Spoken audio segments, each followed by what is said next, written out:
Hello दोस्तों, नमस्कार। एक बार फिर से स्वागत है आपके अपने यूट्यूब चैनल देव जी के ट्रिक्स में। तो दोस्तों, आज हम लोग इस वीडियो में पढ़ने वाले हैं इकोनॉमिक्स यानी अर्थव्यवस्था। और इस वीडियो में हमने यहाँ पर दोनों चीज़ यहाँ पर कवर कर लेंगे, यानी आपको ऑब्जेक्टिव क्वेश्चन भी आपके लगभग 75 लिया है और इसके बाद इसमें से हमने आपको थ्योरी भी लिया है। थ्योरी हमने ऐसे लिया है कि आपको बिल्कुल से दिमाग में छपती चली जाएगी, एक एक क्वेश्चन आपको समझ में आएगा, एक एक पॉइंट समझ में आएगा। चाहे जैसा आपका क्वेश्चन पूछा जाए थ्योरी से, आपका कैसा भी बने सब कुछ समझ में आ जाएगा। चाहे वो बेरोजगारी से हो, चाहे आपके कैसी भी आपको हो, हर चीज़ हमने बहुत अच्छी तरीके से यहाँ पर थ्योरी आपको कवर किया है इसी वीडियो में। ये मिनी मैराथन है, लगभग 1.5 घंटे की क्लास होगी। 1.5 घंटे की क्लास में पूरी की पूरी इकोनॉमिक्स आज आपके दिमाग में छप जाएगी, ठीक है ना। चलिए, वेलकम है, स्वागत है, अभिनंदन है, बहुत बहुत स्वागत है। और इसी प्रकार से हमारे चैनल पर जुड़े रहिएगा। जब आपको इकोनॉमिक्स की क्लास आपको समझ में आ सकती है तो आपको भी हर चीज़ आपको समझ में आएगी, ठीक है ना। चाहे वो आपकी ज्योग्राफी हो, चाहे फिर आपकी पॉलिटी हो, चाहे आपकी हिस्ट्री हो। हमने हिस्ट्री की मैराथन क्लास अभी दे दिया है ना, उसको भी आप लोगों ने देख लिया होगा।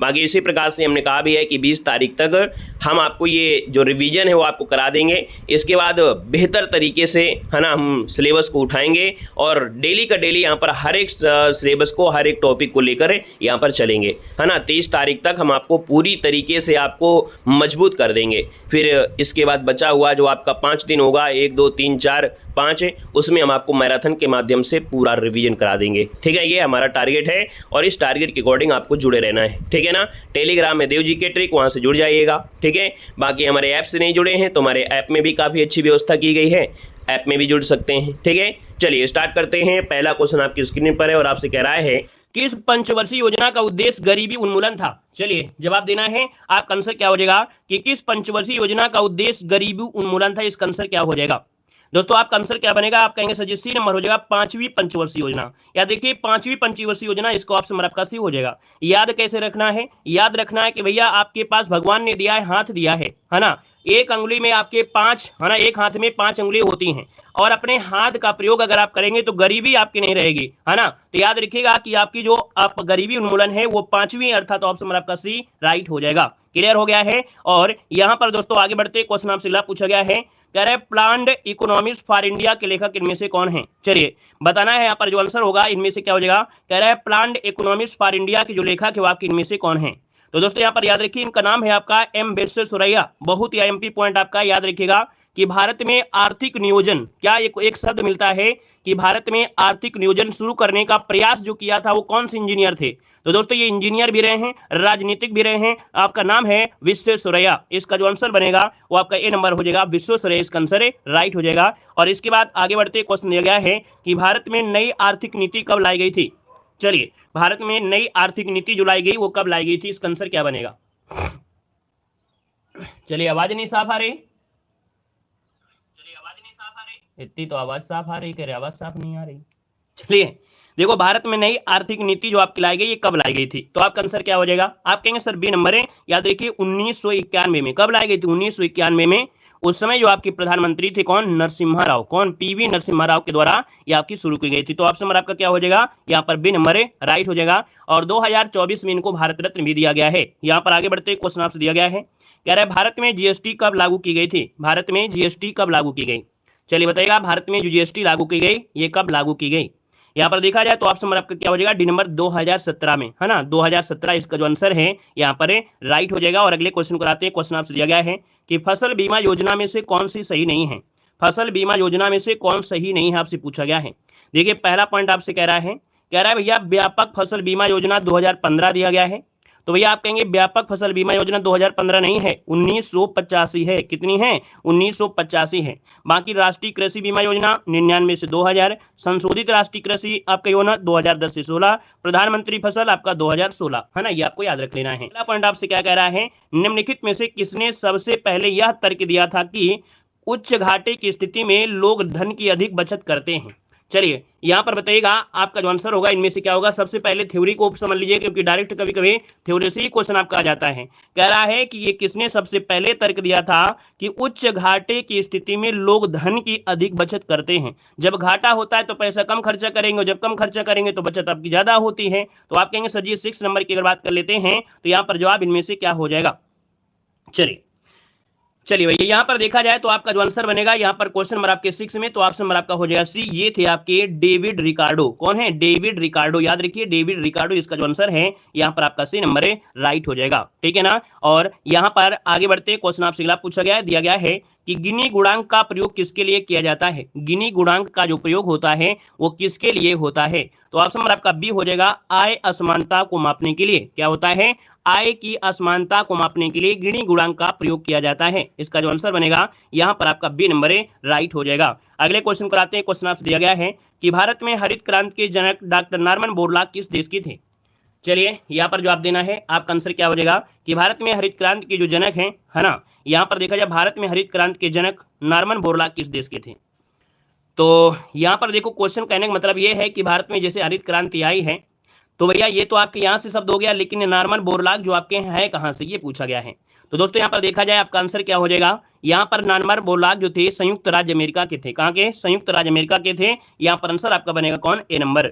और इन्होंने जो रिसर्च किया था वो आपकी मैक्सिको में किया था, है ना। याद रखिए यहाँ पर जो आंसर आपका आएगा वो ऑप्शन नंबर आपका ए नंबर इसका राइट हो जाएगा। अगर पूछे भारत में हरित क्रांति के, है ना, ये भारत हटा दीजिएगा, है ना, भारत आपको हटा देना है, इस क्वेश्चन में से भारत हटा दीजिएगा। बस ये पढ़ना है कि हरित क्रांति के जनक पढ़ना है। अगर भारत का लगा देते हैं तो स्वामीनाथन हो जाता है, इसलिए इस क्वेश्चन में भारत हटा दीजिए, ज्यादा बेस्ट हो जाएगा। यहाँ पर आगे बढ़ते क्वेश्चन दिया गया है कि भारत में स्टॉक मार्केट के विनियमन के लिए कौन सी केंद्रीय एजेंसी जिम्मेदार होती है?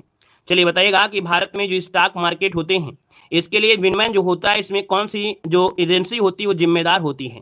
तो दोस्तों यहाँ पर ये है आपकी सेबी। कौन है? सेबी। इसका जो ऑप्शन बनेगा डी नंबर इसका राइट हो जाएगा। यह एक गैर संवैधानिक निकाय है। भारत में स्टॉक मार्केट के विनिमय के लिए सेबी जिम्मेदार आपकी होती हैं। पूछे भैया सेबी की स्थापना कब हुई थी, तो आप कहेंगे सर सेबी की स्थापना 1988 में हुई थी, लेकिन इसे 1992 में वैधानिक निकाय का दर्जा प्राप्त हुआ था। अगले क्वेश्चन कराते हैं। क्वेश्चन दिया गया है जीएसटी परिषद में कितने सदस्य होते हैं? चलिए बताइएगा कि जीएसटी परिषद में जो सदस्य होते हैं वो आपके कितने होते हैं? तो आप कहेंगे सर आंसर नंबर क्या हो जाएगा? ए नंबर 33 होते हैं। कितने होते हैं? 33 होते हैं। हमने कहा बस क्लास में बने रहिए, हमें मालूम है कि इसका कम से कम 50% क्वेश्चन आपको 100% आ रहे होंगे, और एक बार अगर देख लेंगे तो पूरी तरीके से रिवीजन हो जाएंगे और कुछ सीखने को मिल जाएगा। जब भी कोई चीज आपको नहीं आती तो उसमें समझिए कुछ ना कुछ आता जरूर है ना। आप इतनी देर से तैयारी कर रहे हैं तो कुछ ना कुछ आता जरूर है, और इस वीडियो में 50% से ज्यादा ही आपको आ रहा होगा। बस एक बार देख लेंगे तो और बेहतर रिवीजन हो जाएगा। देखो भैया यहाँ पर आंसर क्या हो गया, जिसका भी आ गया है 33 बिल्कुल सही जवाब हो जाएगा। देखा जाए जीएसटी परिषद में जो वित्त मंत्री होते हैं, संघ के राजस्व वित्त मंत्री होते हैं, राज्यों के वित्त होते हैं, है ना, कराधान के मंत्री होते हैं, इसमें से आपके शामिल होते हैं। आगे बढ़िए। क्वेश्चन है कि निम्नलिखित में से कौन भारत में सहकारी कृषि के विचार का समर्थक नहीं था? देखिए सहकारी कृषि के विचार का समर्थक इनमें से कौन नहीं था? तो दोस्तों ये थे आपके कौन? चौधरी चरण सिंह, है ना। चौधरी चरण सिंह को इस बार को भारत रत्न मिला है, ये भी बात को याद रख लेना है ना। 2024 में भारत रत्न जो दिया गया है चौधरी चरण सिंह को भी यहाँ पर दिया गया है। दोस्तों ये नहीं चाहते थे भारत में सहकारी कृषि के विचार, मतलब ये नहीं चाहते सहकारी कृषि हो, तो इसका जो आंसर बनेगा वो आपका सी नंबर है, यहाँ पर राइट हो जाएगा, है ना। यहाँ पर आगे बढ़िए। क्वेश्चन आपसे अगला पूछा गया और आपसे दिया गया है निम्नलिखित में से क्या भारत में नीली क्रांति से संबंधित है? नीली क्रांति का संबंध जो आपका है किससे है? अब आपने पढ़ा है, जरूर जवाब दोगे।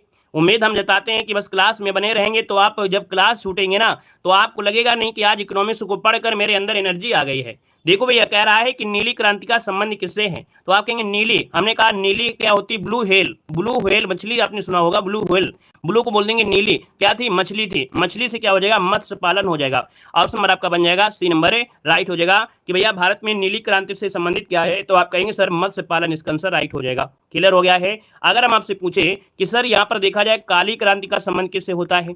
काली क्रांति का संबंध होता है किससे, तो आप कहेंगे पेट्रोलियम उत्पादन से होता है। नीली क्रांति का किससे होता है? मछली से होता है। यहाँ पर होता है गोल्डन फाइबर, है ना, क्या होता है? Golden fibre. गोल्डन फाइबर का जो संबंध होता है वो किससे होता है? गोल्डन फाइबर का संबंध होता है जूट उत्पादन से। किससे होता है? जूट उत्पादन से। एक होता है श्वेत क्रांति, तो आप कहेंगे दूध उत्पादन से। आगे बढ़िए। क्वेश्चन आपसे दिया गया है, आपसे कह रहा है कि भारत में 8 कोर सेक्टर किसे शामिल नहीं किया गया है? चलिए हम कहते हैं कि भारत में 8 क्षेत्र जिन्हें मुख्य रूप से कोर सेक्टर मानते हैं। ये 8 चीजें क्या होते हैं? रिफाइनरी उत्पादन, बिजली, स्टील, कोयला, कच्चा तेल, प्राकृतिक गैस और सीमेंट और उर्वरक, ये आपकी चीजें होती हैं। अब इसमें से दोस्तों याद रखिएगा, रसायन का प्रयोग ये आपके 8 कोर क्षेत्र में नहीं होता है। ये कह सकते हैं कि भी किसी भी क्षेत्र के लिए एक ढांचा होता है कि ये इतनी जरूरी होनी है, इतनी चीजें होना जरूरी है। जैसे आपको घर बनाना है तो घर बनाने में क्या जरूरत होती है? आप कहेंगे सर घर बनाने के लिए यहाँ पर जैसे सीमेंट होता है ना, सरिया हो गई है, ये चीज आपकी होती है जो कि मेन पॉइंट होते हैं। यहाँ पर आगे बढ़िए, क्वेश्चन आपसे अगला पूछा गया है कि निम्नलिखित में से कौन सी आर्थिक गतिविधियां प्राथमिक क्षेत्र के अंतर्गत आती हैं? हमने आपको बताया था सर जी प्राथमिक क्षेत्र में क्या क्या आता है ना, प्राथमिक क्षेत्र में यहाँ पर कौन कौन सा आ सकता है, 15 का ऑप्शन देना है। तो दोस्तों यहाँ पर देखा जाए तो आप कहेंगे सर पहला जो आपका मत्स्य पालन होता है ये भी किस में आता है? प्राथमिक क्षेत्र में आता है। यहाँ पर देखा जाए डेयरी उद्योग ये भी आपका इसी में आपका आता है। यहाँ पर कृषि पालन ये भी आपका आता है किसमें? तो आपके प्राथमिक में ही आता है। तो आप कहेंगे सर जो ऑप्शन नंबर आपका सी हो जाएगा, फर्स्ट सेकंड थर्ड आपका आंसर है राइट हो जाएगा। क्लियर हो गया है? चलिए आगे बढ़िए, क्वेश्चन दिया गया है कि नई औद्योगिक नीति 1991 के समय वित्त मंत्री कौन थे? अभी हमने बताया नई औद्योगिक नीति कब लागू की गई, स्टार्टिंग में ही क्वेश्चन पढ़ाया था। तो आप कहेंगे सर 1991 में। अब क्वेश्चन ये पूछ लेगा कि वित्त मंत्री जो आपके थे इस समय वो कौन थे, तब क्या जवाब देंगे? ऐसी स्थिति में आप क्या जवाब देंगे? तो चलिए यहां पर देखा जाए तो आपका आंसर में से क्या हो जाएगा? तो आप कहेंगे पूर्व प्रधानमंत्री डॉक्टर मनमोहन सिंह। कौन? डॉक्टर मनमोहन सिंह इस समय क्या थे? वित्त मंत्री थे। दोस्तों याद रखिए इसका आंसर बनेगा यहां पर आपका सी नंबर है। आगे बढ़िए, क्वेश्चन दिया गया है कि निम्नलिखित में से कौन अप्रत्यक्ष कर है? कौन अप्रत्यक्ष कर है? ये क्वेश्चन आपसे पूछा गया है, 17 नंबर का ऑप्शन देना है। चलिए 17 की अगर बात करते हैं दोस्तों, अप्रत्यक्ष कर जो आपके डायरेक्ट ना लिया जाए। देखो निगम का प्रत्यक्ष है, संपत्ति अप्रत्यक्ष, उपहार भी है, लेकिन जो आपका सीमा शुल्क आपका है, याद रखिए सीमा शुल्क जो आपका है ना, जैसे सीमा शुल्क हो गया या बिक्री कर आपका हो गया, इनको नोट कर लीजिएगा। बिक्री कर जो आपका होता है ये आपका हो गया। और देखा जाए तो आपका क्या होता है? उत्पादन शुल्क होता है। क्या होता है? उत्पादन शुल्क आपका होता है। उत्पादन शुल्क जो आपका होता है ना, ये क्या होते हैं? अप्रत्यक्ष कर के उदाहरण है। यही 3 पूछे जाएंगे। जब भी पूछेगा कि अप्रत्यक्ष कर के उदाहरण बताइए तो आपको सीमा शुल्क मिलेगा, बिक्री कर मिलेगा, उत्पादन मिलेगा। ये 3 पॉइंट आपको नोट कर लेना है, कहीं भी अपनी कॉपी में नोट करते हुए चलेंगे इन पॉइंट को। और एक बार बस रिवीजन कर लीजिएगा, एक बार रिवीजन। अगला क्वेश्चन है प्रधानमंत्री द्वारा कब यहाँ पर बेटी बचाओ बेटी पढ़ाओ घोषित किया गया था? चलिए बेटी बचाओ बेटी पढ़ाओ ये आपका कब घोषित किया गया था? यहाँ पर देखा जाए 18 नंबर में ऑप्शन क्या हो जाएगा? चलिए बेटी बचाओ बेटी पढ़ाओ, यहाँ पर जो आंसर है वो राइट इनमें से क्या हो जाएगा? 18 नंबर में। तो आप कहेंगे सर ऑप्शन नंबर आपका ए हो जाएगा 22 जनवरी 2015 को। कब है? तो 22 जनवरी 2015 को हरियाणा के पानीपत से। कहां से? तो आप कहेंगे सर जी हरियाणा के पानीपत से, हरियाणा के पानीपत से आपका शुरू हुआ था, पानीपत से। अब एक क्वेश्चन आपको कमेंट बॉक्स में कमेंट कर देना है, अगर आपने अच्छे से तैयारी किया है ना, आपने करंट अफेयर की अच्छे से तैयारी किया है। तो हमने यूपी करंट अफेयर में आपको एक क्वेश्चन पढ़ाया था कि उत्तर प्रदेश में बेटी बचाओ बेटी पढ़ाओ का ब्रांड एम्बेसडर किसे बनाया गया है? किसे बनाया गया ब्रांड एम्बेसडर? आप लोग कमेंट बॉक्स से जरूर कमेंट करिएगा। देखते हैं क्या आपकी तैयारी यहाँ पे है कि नहीं तैयारी है, क्या आप लोग अच्छे से तैयारी करते हैं नहीं करते हैं, इसका कमेंट बॉक्स में कमेंट करिएगा। ऑफलाइन देख रहे हैं या पहली बार हमारे चैनल पर देख रहे हैं या इसके पहले देख रहे हैं, जरूर कमेंट करिएगा। यहाँ पर देखो आपसे कह रहा है कि महालनोबिस मॉडल आधार जो था वो कौन सी पंचवर्षीय योजना का था? यहाँ पर देखिए 19 नंबर की अगर बात करते हैं तो आपका आंसर क्या हो जाएगा? हमने कहा सर इनको बोलते हैं पीसी महालनोबिस। क्या बोलते हैं? पीसी महालनोबिस बोलते हैं, पीसी महालनोबिस। हमने कहा पंचवर्षीय योजना दिया है ना, महालनोबिस दिया है। तो हमने कहा सर ऐसा करिए कि जो पीसी, क्या पीसी? मसाला पीसी है ना, क्या पीसना है? मसाला पीसना है। मसाला जब पीसना होता है तो सिलबट्टा जो होता है हम दोनों हाथ से पकड़ते हैं। कैसे? तो दोनों हाथ से पकड़ते हैं। जब तक दोनों हाथ से नहीं पकड़ेंगे तब तक आप मसाला पीस नहीं पाएंगे। तो कहेंगे सर पीसी महालनोबिस, और इसमें जब पीसेंगे तो बल लगेगा, बल लगेगा, इसका मतलब कौन सी? तो आप कहेंगे 2, अर्थात दोनों हाथ से इसको पीस रहे हैं। तो आप कहेंगे सर दूसरी पंचवर्षीय योजना जो आपकी थी वो आपकी पीसी महालनोबिस थी। तो ऑप्शन नंबर आपका बी नंबर है यहाँ पर राइट हो जाएगा। दोस्तों याद रखिएगा, ठीक है ना। यहाँ पर देखा जाए पहली पंचवर्षीय योजना किसमें थी? तो आपके रॉड हेरोल्ड मॉडल पर आपके आधारित थी, हेरोल्ड। और हमने कहा रॉड ऐसी होती है सिंगल, तो ये सिंगल पंचवर्षीय योजना आ गया। यहाँ पर देखिए तीसरी पंचवर्षीय योजना है दुखम सुखम, है ना। क्या? दुखम सुखम होता है। हमने आपको ऐसे बताया कि भैया यहाँ पर देखिए तीसरी पंचवर्षीय योजना किस पर है? दुखम सुखम में है। हमने यहाँ पर ऐसे बना दिया, देखो हमने यहाँ पर ऐसे बनाया और 3 बिंदी में ये क्या हो गया भैया? खुशी हो गया, ठीक है ना। लेकिन अगर हम आपसे यही बना दें, ये बना दें ऐसे, तो ये दुखी हो गया। मतलब हमने प्रयास किया कि आपको 3 पॉइंट में ही एक व्यक्ति को खुशी कर दिया, 3 पॉइंट में एक को दुखी कर दिया, तो हो गया सुखम दुखम। तो तीसरी पंचवर्षीय योजना आधारित थी किस पर? तो सुखम दुखम पर आपकी थी। दूसरी आपकी थी किस पर? तो पीसी महालनोबिस पर थी। पहली जो थी आपकी हेरोल्ड मॉडल पर आपके आधारित थी। बस 3 पॉइंट आपको नोट कर लेना है, जो पूछेगा आपको यहीं से मिल जाएगा, ठीक है। चलिए आगे बढ़िए, क्वेश्चन आपसे क्या पूछा गया है? कह रहा है बैंकिंग सुधार समिति को निम्न में से किस नाम से जाना जाता है? चलिए, बताना है कि बैंकिंग सुधार अधिनियम समिति को निम्नलिखित में से किस नाम से जाना जाता है। आप आंसर क्या हो जाएगा? तो दोस्तों ये है आपकी नरसिम्हन समिति। क्या है? तो याद रखिएगा नरसिम्हन समिति इसका जो आंसर है राइट हो जाएगा। दोस्तों याद रखिएगा 1991 में आरबीआई के जो पूर्व गवर्नर थे आपके एम नरसिम्हन के तहत इस समिति की स्थापना की गई थी। यहाँ पर आगे बढ़ते क्वेश्चन आपसे दिया गया है कि भारत में हरित क्रांति के संदर्भ में HYVP का पूर्ण रूप इनमें से क्या होता है? चलिए बताइएगा, भारत में जो हरित क्रांति से संबंधित एक पॉइंट आपका है, इसका फुल फॉर्म पूछा गया है कि भैया जो फुल फॉर्म दिया गया है HYVP का फुल फॉर्म इनमें से क्या होता है? तो दोस्तों यहाँ पर देखा जाए इसका आंसर क्या बन सकता है, जवाब देना है और आप कहेंगे सर आंसर इसका हो जाएगा सी नंबर है। यहाँ पर इसका फुल फॉर्म होता है हाई यील्डिंग वैरायटीज प्रोग्राम। क्या हो जाएगा? High yielding varieties program. इसका जो ऑप्शन है आपका सी नंबर है राइट हो जाएगा। दोस्तों याद रखिएगा, देखा जाए भारत में जो इसके जनक कहा जाता है वो किसे कहते हैं? तो आपके स्वामीनाथन को कहा जाता है, जिनका 2023 में देहांत भी हो गया है। आगे बढ़िए, क्वेश्चन आपसे दिया गया है कि स्टेट बैंक ऑफ इंडिया का राष्ट्रीयकरण कब किया गया था? स्टेट बैंक ऑफ इंडिया का राष्ट्रीयकरण कब किया गया था? 22 को ऑप्शन देना है। तो दोस्तों आपका जवाब हो जाएगा इनमें से क्या? चलिए यहाँ पर जवाब देना है, आपका आंसर इनमें से क्या हो जाएगा? तो आप कहेंगे सर ऑप्शन नंबर आपका हो जाएगा स्टेट बैंक मतलब आप इंडिया अर्थात एसबीआई दिया है, एसबीआई है ना। तो यहाँ पर देखा जाए तो ऑप्शन क्या हो जाएगा? आप कहेंगे सर जी यहाँ पर सी नंबर हो जाएगा 1 जुलाई 1955। क्या हो जाएगा? 1 जुलाई 1955 जिसका भी ऑप्शन आ रहा है बिल्कुल सही हो जाएगा। हमने कहा सर जी अगर एक क्वेश्चन ये आ जाए कि किसका राष्ट्रीयकरण नहीं किया गया था, तो अब आप क्या जवाब देंगे?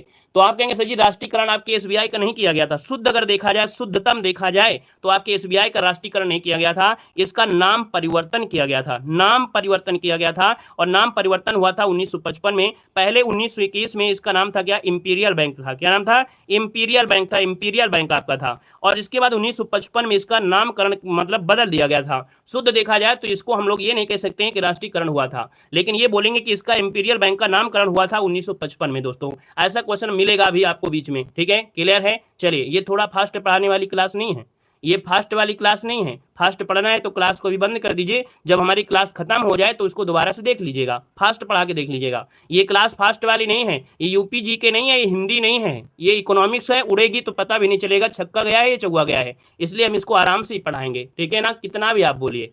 चलिए यहाँ पर देखिए अगला क्वेश्चन आपसे कह रहा है स्वतंत्रता के प्राप्ति के बाद से भारतीय रुपए का कितनी बार अवमूल्यन किया गया है? हम आपसे सिलेक्शन लेना चाहते हैं, आप लोगों को सिलेक्शन दिलाना चाहते हैं। ऐसा नहीं कि पढ़ा के भाग जाए, अपना फर्ज अदा कर दे। हम फर्ज अदा नहीं करते हैं बच्चों के साथ, कभी भी नहीं करते हैं, ठीक है? तो यहाँ फर्ज की जरूरत आपकी नहीं है।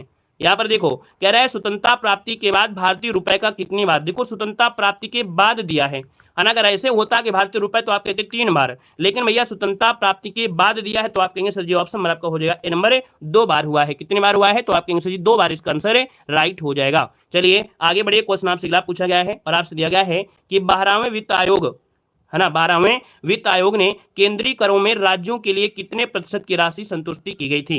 दोस्तों यहाँ पर देखा जाए 24 नंबर का जो ऑप्शन बनेगा यहाँ पर राइट जो हो जाएगा वो बी हो जाएगा 30.5%। क्या हो जाएगा? 30.5% इसका जो ऑप्शन है यहाँ पर राइट हो जाएगा। दोस्तों याद रखिएगा, ठीक है ना? और इसके बाद आगे बढ़ते क्वेश्चन दिया गया है कि भारत में वैट कब से लागू किया गया था? चलिए बताइएगा, भारत में जो वैट है ये वैट लागू किया गया था, ये कब से लागू किया गया था? यहाँ पर बताइए इसका आंसर क्या हो जाएगा? तो आप कहेंगे सर ऑप्शन नंबर आपका सी हो जाएगा 1 अप्रैल 2005 से। कब? 1 अप्रैल 2005 से भारत में वैट लागू किया गया था। वैट एक अप्रत्यक्ष कर होता है, 1986 में भारत में पेश किया गया था। यहाँ पर जो आंसर आएगा यहाँ पर क्या हो जाएगा? सी नंबर राइट हो जाएगा। यहाँ पर आगे बढ़ते क्वेश्चन आपसे अगला पूछा गया है कि किसी वस्तु पर क्या दिया है? किसी वस्तु पर इको मार्क चिन्ह दर्शाता है कि यह जो उत्पाद है ये किसके लिए है। हमने कहा आपने कभी ना कभी ये चीज ऐसे देखा होगा, यहाँ पर मटकी रखी होती है और मटकी रखी होती है तो कहीं ना कहीं देखा जाए तो इस प्रकार से कहते हैं ये मार्क लगा है, किस लिए लगा हुआ है? ये मार्क जो होता है इसका मतलब क्या होता है? तो कहते हैं इसका मतलब ये होता है कि ये पर्यावरण की दृष्टि से अनुकूल है, अर्थात ये जो उत्पाद आपका है ये पर्यावरण के लिए ठीक है, मतलब ऐसा नहीं घातक है या इसके द्वारा पर्यावरण का प्रदूषण होगा ये इसके लिए। तो याद रखिए ये पर्यावरण के हिसाब से क्या है? अनुकूल है, इसलिए इसमें ये मुहर लगा दी गई है। इको मार्क इसको कहा जाता है, इको मार्क, ठीक है ना? यहाँ पर आगे बढ़िए, क्वेश्चन आपसे अगला पूछा गया है, कह रहे हैं नाबार्ड का विस्तृत रूप इनमें से क्या होता है? नाबार्ड का विस्तृत रूप इनमें से जो होता है वो इनमें से क्या हो जाएगा? तो चलिए आप कहेंगे सर नाबार्ड की अगर बात कर लेते हैं तो इसका आंसर क्या होगा? आप कहेंगे सबसे पहले स्थापना की बात होती है नाबार्ड, ये हुई थी स्थापना कब? तो आप कहेंगे सर 1982 में इसकी स्थापना हुई थी, 1982 में स्थापना हुई थी। शिवरमन समिति की अध्यक्षता में आपकी हुई थी, है ना? और देखा जाए तो भैया national bank for agriculture and rural development, जो कि ऑप्शन नंबर आपका बनेगा B, national bank for agriculture and rural development. यहाँ पर जो आंसर है आपका बी हो जाएगा। ये क्वेश्चन आपका हमेशा मिलता है एग्जाम में। अगले क्वेश्चन कराते हैं। क्वेश्चन आपसे अगला पूछा गया है, कह रहा है कि भारत की पंचवर्षीय योजना प्रणाली को रूस से अपनाया गया था। उस रूसी नेता का नाम क्या है जिसने पहली बार रूस में पंचवर्षीय योजना के दृष्टिकोण को लागू किया था? चलिए भाई, यहां पर देखिए इसका आंसर क्या हो जाएगा 28 नंबर में। तो आप कहेंगे सर जी ये है जोसेफ स्टालिन। क्या नाम है इनका नाम है जोसेफ स्टालिन नाम है। इसका ऑप्शन बनेगा आपका बी नंबर है। देखा जाए पहली बार रूस में पंचवर्षीय योजना यहाँ पर लागू की गई थी, ठीक है ना। और इसके बाद आगे बढ़ते हैं। क्वेश्चन आपसे अगला पूछा गया है कि गरीबी को मापने के लिए उपयोग की जाने वाली समान विधि जो कि आय का उपभोग के स्तर पर आधारित होती है, इसे कहते क्या है? भाई गरीबी को मापना है, और गरीबी को मापना है तो आप कहेंगे सर जी यहाँ पर देखा जाए ये होती है आय रेखा, इसे कहेंगे क्या बोलेंगे? यहाँ पर जो आपको 29 नंबर है 29 का ऑप्शन बी हो जाएगा। इसे बोलते हैं आय रेखा कहते हैं। तो इसका ऑप्शन बनेगा यहाँ पर बी नंबर है, राइट हो जाएगा। यहाँ पर आगे बढ़ते क्वेश्चन आपसे अगला पूछा गया है। आपसे कह रहा है कि हरित क्रांति आंदोलन कब से आपका शुरू हुआ था? चलिए यहाँ पर बताना इसका आंसर क्या हो जाएगा। आपसे कह रहा है कि हरित क्रांति आंदोलन कब से कब तक चला था? हरित क्रांति कब से कब तक चला? आप कहेंगे सर जी हरित क्रांति की शुरुआत आपकी 67-68 के लगभग हुई थी, और सेकंड वाली हुई थी 77 से 78 तक की अवधि में हुई थी। तो इसका मतलब जो ऑप्शन है वो आपका हो जाएगा 80 नंबर है। याद रखिए 67 से लेके आपके 78 तक आपकी चली थी।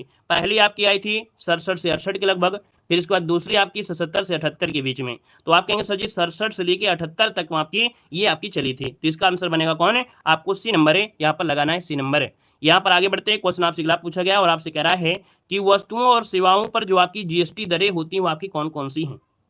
चलिए, वस्तुओं और सेवाओं पर जो जीएसटी आपकी दरें होती हैं वो आपकी कौन कौन सी दरें होती हैं? आप कहेंगे सर जी देखा जाए तो आपकी 0% होती है, 5%, 12%, 18% और 28%।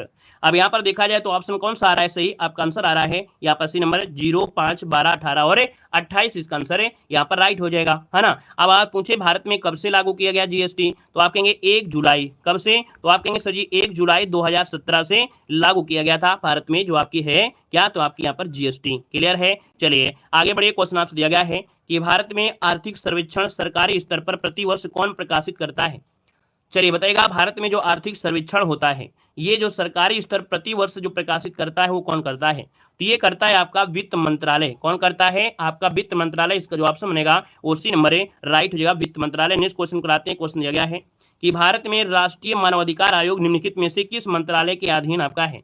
तो भारत में जो आपका राष्ट्रीय मानवाधिकार आयोग है ये किस मंत्रालय के अधीन है? तो दोस्तों ये मंत्रालय है आपका गृह मंत्रालय। जैसे आपका पुलिस बल भी किसके अंतर्गत है? आपके गृह मंत्रालय के अंतर्गत होता है। उसी प्रकार राष्ट्रीय मानवाधिकार आयोग भी आपके किसके अधीन है? तो आपके गृह मंत्रालय के अंतर्गत आपका होता है। यहाँ पर आगे बढ़िए। क्वेश्चन आपसे अगला पूछा गया है कि यदि किसी अर्थव्यवस्था में मुद्रास्फीति लगातार बढ़ रही है तो केंद्रीय बैंक हो सकता है। चलिए कह रहा है कि यदि किसी अर्थव्यवस्था में मुद्रास्फीति लगातार बढ़ रही है तो केंद्रीय बैंक हो सकता है यहाँ पर क्या करे, तो हो सकता है कि जो आपका केंद्रीय बैंक है वो रेपो दर में क्या कर दे, वृद्धि कर दे। अगर अर्थव्यवस्था में मुद्रास्फीति लगातार हो रही है ना, रुकने का नाम नहीं ले रही है, तो भैया जो केंद्रीय बैंक होता है वो अपनी रेपो दर में क्या कर देगा, वृद्धि कर देगा। इसको नोट कर लीजिएगा। इसका जो आंसर बनेगा यहाँ पर डी नंबर है, राइट हो जाएगा दोस्तों, याद रखिएगा, ठीक है ना। रेपो दर क्या होता है? हमने कहा रेपो दर वह दर है जिस पर भारतीय रिजर्व बैंक बैंकों को अल्पकालिक ऋण देता है, ठीक है। रेपो दर में क्या होता है, जो आपका रिजर्व बैंक होता है ये बैंकों को अल्पकालिक ऋण देता है। वहीं पर रिवर्स रेपो दर होता है एक, उसमें क्या होता है कि जो बैंक होते हैं ये भारतीय रिजर्व बैंक को ऋण देते हैं। उल्टा हो जाता है, रिवर्स हो जाता है ना, तो उसको बोलते हैं रिजर्व रेपो दर बोलते हैं। अगले क्वेश्चन कराते हैं। क्वेश्चन आपसे अगला पूछा गया है कि भारत में बैंकों का प्रथम बार राष्ट्रीयकरण कब किया गया था? चलिए, भारत में बैंकों का प्रथम बार राष्ट्रीयकरण जो किया गया ये कब किया गया था? इसका आंसर क्या हो जाएगा?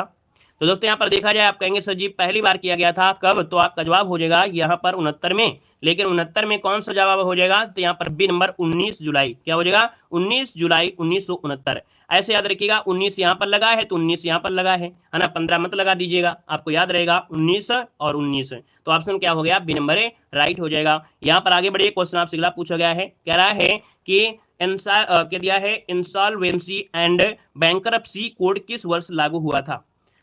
यहाँ पर 36 नंबर आपसे दिया गया, और 36 की अगर बात कर लेते हैं तो ऑप्शन में से क्या बनेगा, यहाँ पर बताइएगा। इसका जो आंसर बनेगा राइट इनमें से क्या हो सकता है? नया क्वेश्चन आपके लिए है दोस्तों, याद रखिएगा। क्या दिया है, इंसॉल्वेंसी एंड बैंकरप्सी कोड ये 2016 में लागू हुआ था। कब हुआ था? 2016 में। इसका जो ऑप्शन बनेगा वो आपका ए नंबर इसका राइट हो जाएगा। और देखा जाए तो धारा 108 है, धारा जो आपकी है धारा 408, तो धारा 408 के तहत जो राष्ट्रीय कंपनियां हैं ये कानून न्यायाधिकरण का गठन किया गया है ना। तो यहाँ पर देखा जाए जब अधिनियम पारित किया गया है तब आपके प्रणब मुखर्जी भारत के राष्ट्रपति थे। तो यहाँ पर आंसर बनेगा आपका ए नंबर हो जाएगा। नेक्स्ट क्वेश्चन आपसे दिया गया है, कह रहा है प्रधानमंत्री जनधन योजना किसके द्वारा शुरू की गई? प्रधानमंत्री जनधन योजना किसके द्वारा आपकी शुरू की गई थी 37 नंबर में? तो ऑप्शन बी हो जाएगा, ये आपके श्री नरेंद्र मोदी, क्योंकि ऑप्शन नंबर आपका क्या है यहाँ पर आपका बी नंबर राइट हो जाएगा। दोस्तों कब आपकी घोषणा की गई थी? 15 अगस्त को। कब? तो 15 अगस्त 2014 को इसकी घोषणा हुई थी, लेकिन ये 28 अगस्त से, कब? 28 अगस्त से ये आपकी स्टार्ट हुई थी। तो अगर पूछे घोषणा तो 15 अगस्त को, लेकिन स्टार्टिंग हुई थी तो आपकी 28 से हुई थी, ठीक है ना। और देखा जाए तो आपका केरल और गोवा 100% वित्तीय समावेशन प्राप्त करने वाले पहले राज्य आपके बन गए थे। यहाँ पर दोस्तों आगे बढ़ते हैं, क्वेश्चन आपसे दिया गया है कि भारत सरकार का कौन सा मंत्रालय भारत की विदेश व्यापार नीति से संबंधित है? भारत सरकार का कौन सा मंत्रालय भारत की विदेश व्यापार नीति से संबंधित है? यहाँ पर 38 नंबर की अगर बात करते हैं तो ऑप्शन सी हो जाएगा। दोस्तों याद रखिए, वाणिज्य और उद्योग मंत्रालय। कौन है? वाणिज्यिक और उद्योग मंत्रालय जो आपका आंसर है, यहाँ पर आंसर आपका सी नंबर राइट हो जाएगा। नेक्स्ट क्वेश्चन दिया गया है कि एयर इंडिया को हाल ही में भारत सरकार की विनिवेश योजना के तहत टाटा समूह को बेचा गया है, कितने प्रतिशत हिस्सेदारी का विनिवेश यहाँ पर किया गया है?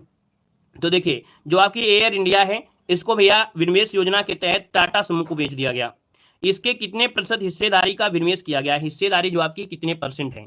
तो दोस्तों याद रखिए 100%, यहाँ पर आंसर बनेगा बी नंबर 100%। आगे बढ़िए, क्वेश्चन दिया गया है कि भारतीय प्रधानमंत्री ने 1000 और 500 के नोटों के विमुद्रीकरण की घोषणा कब किया था?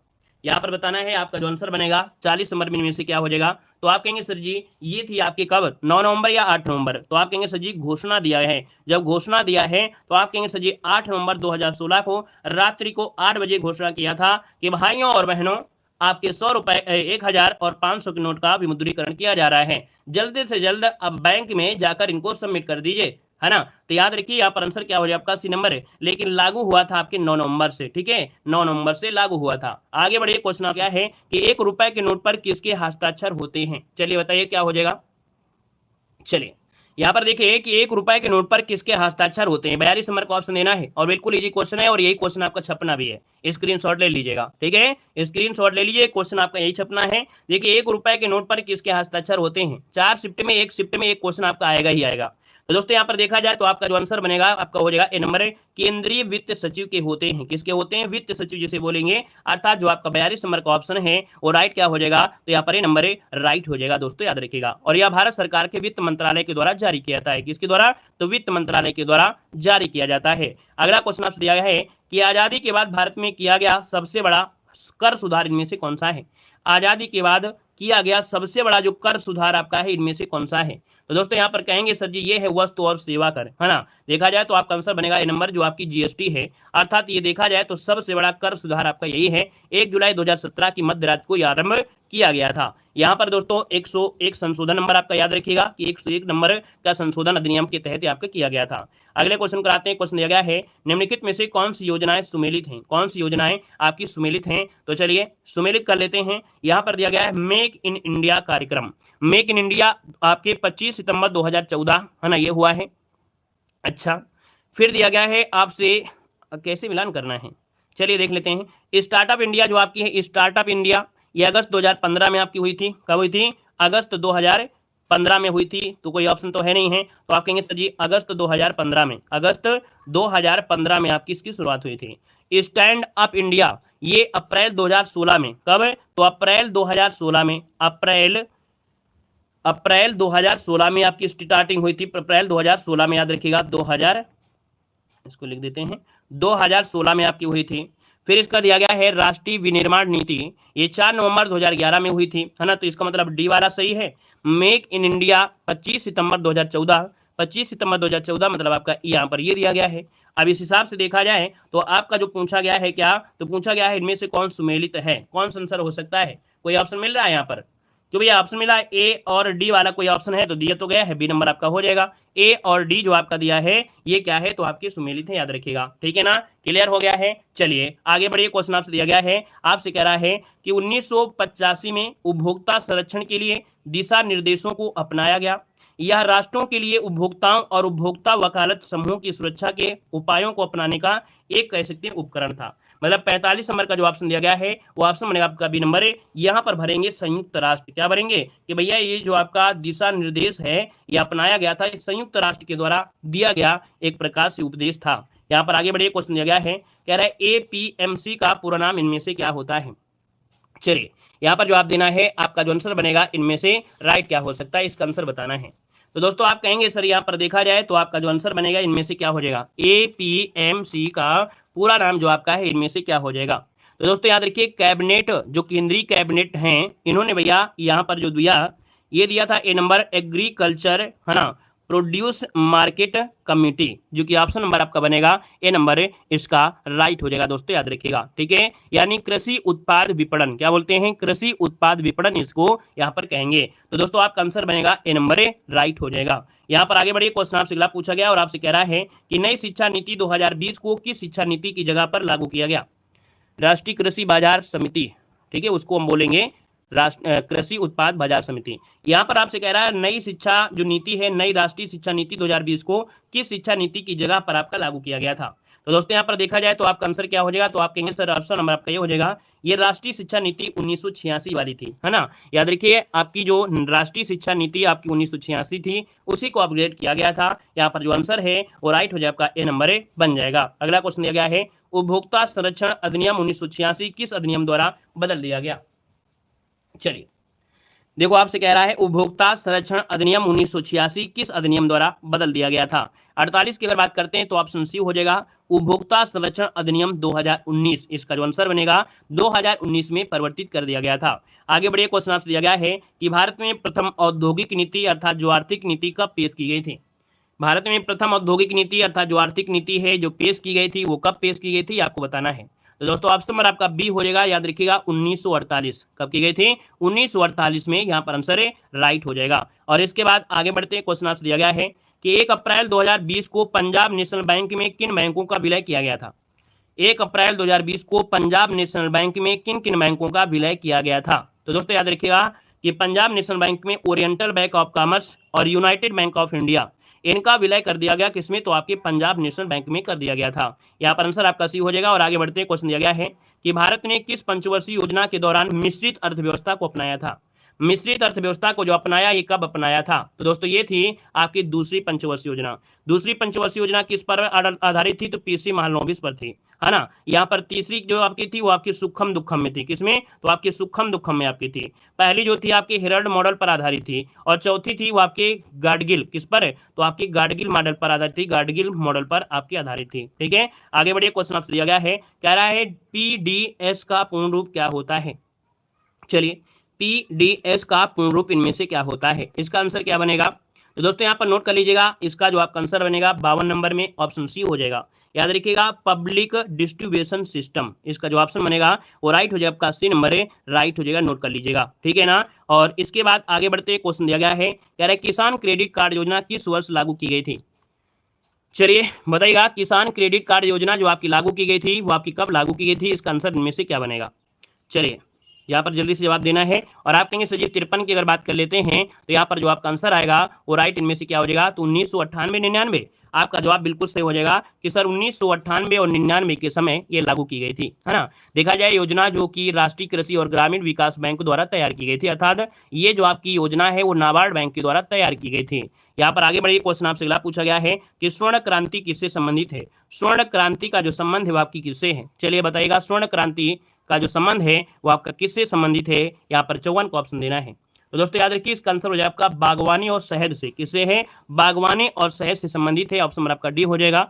ये 1991 कब, तो आपके 1991 से शुरू हुई थी और 2003 तक आपकी योजना आपकी चली थी, तो ऑप्शन डी हो जाएगा। नेक्स्ट क्वेश्चन कराते हैं, क्वेश्चन दिया गया है, यहाँ पर दिया गया है द इंसेमिनेशन कम्युनिकेटेड एक्ट कब अस्तित्व में आया था।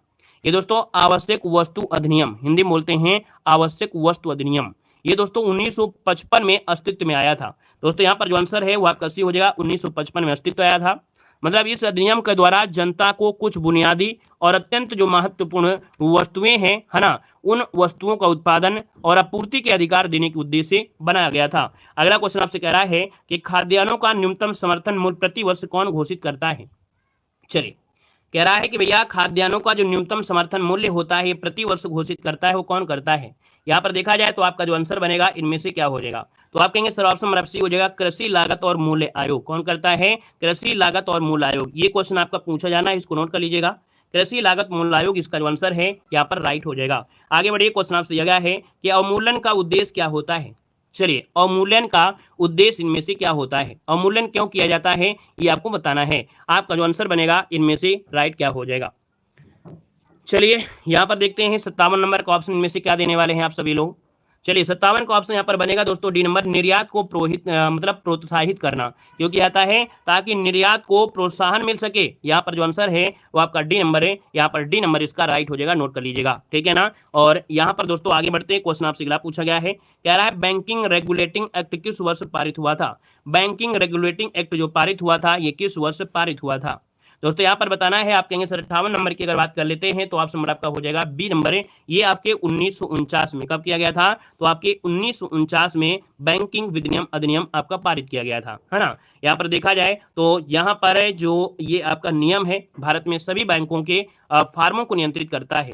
यहाँ पर आगे बढ़ते हैं, क्वेश्चन आपसे अगला पूछा गया है, नीति आयोग का पूर्ण रूप इनमें से क्या होता है? चलिए नीति आयोग का पूर्ण रूप इनमें से क्या है, जवाब देना है। चलिए हमने कहा सर नीति आयोग का पूर्ण रूप इनमें से क्या होता है? यहाँ पर देखिए ऑप्शन नंबर आपके डी की तरफ, डी में आपसे कह रहा है कि national instruction for transforming India, है ना। तो आप इंस्टीट्यूशन, है ना, तो यहाँ पर आंसर आपका डी हो जाएगा।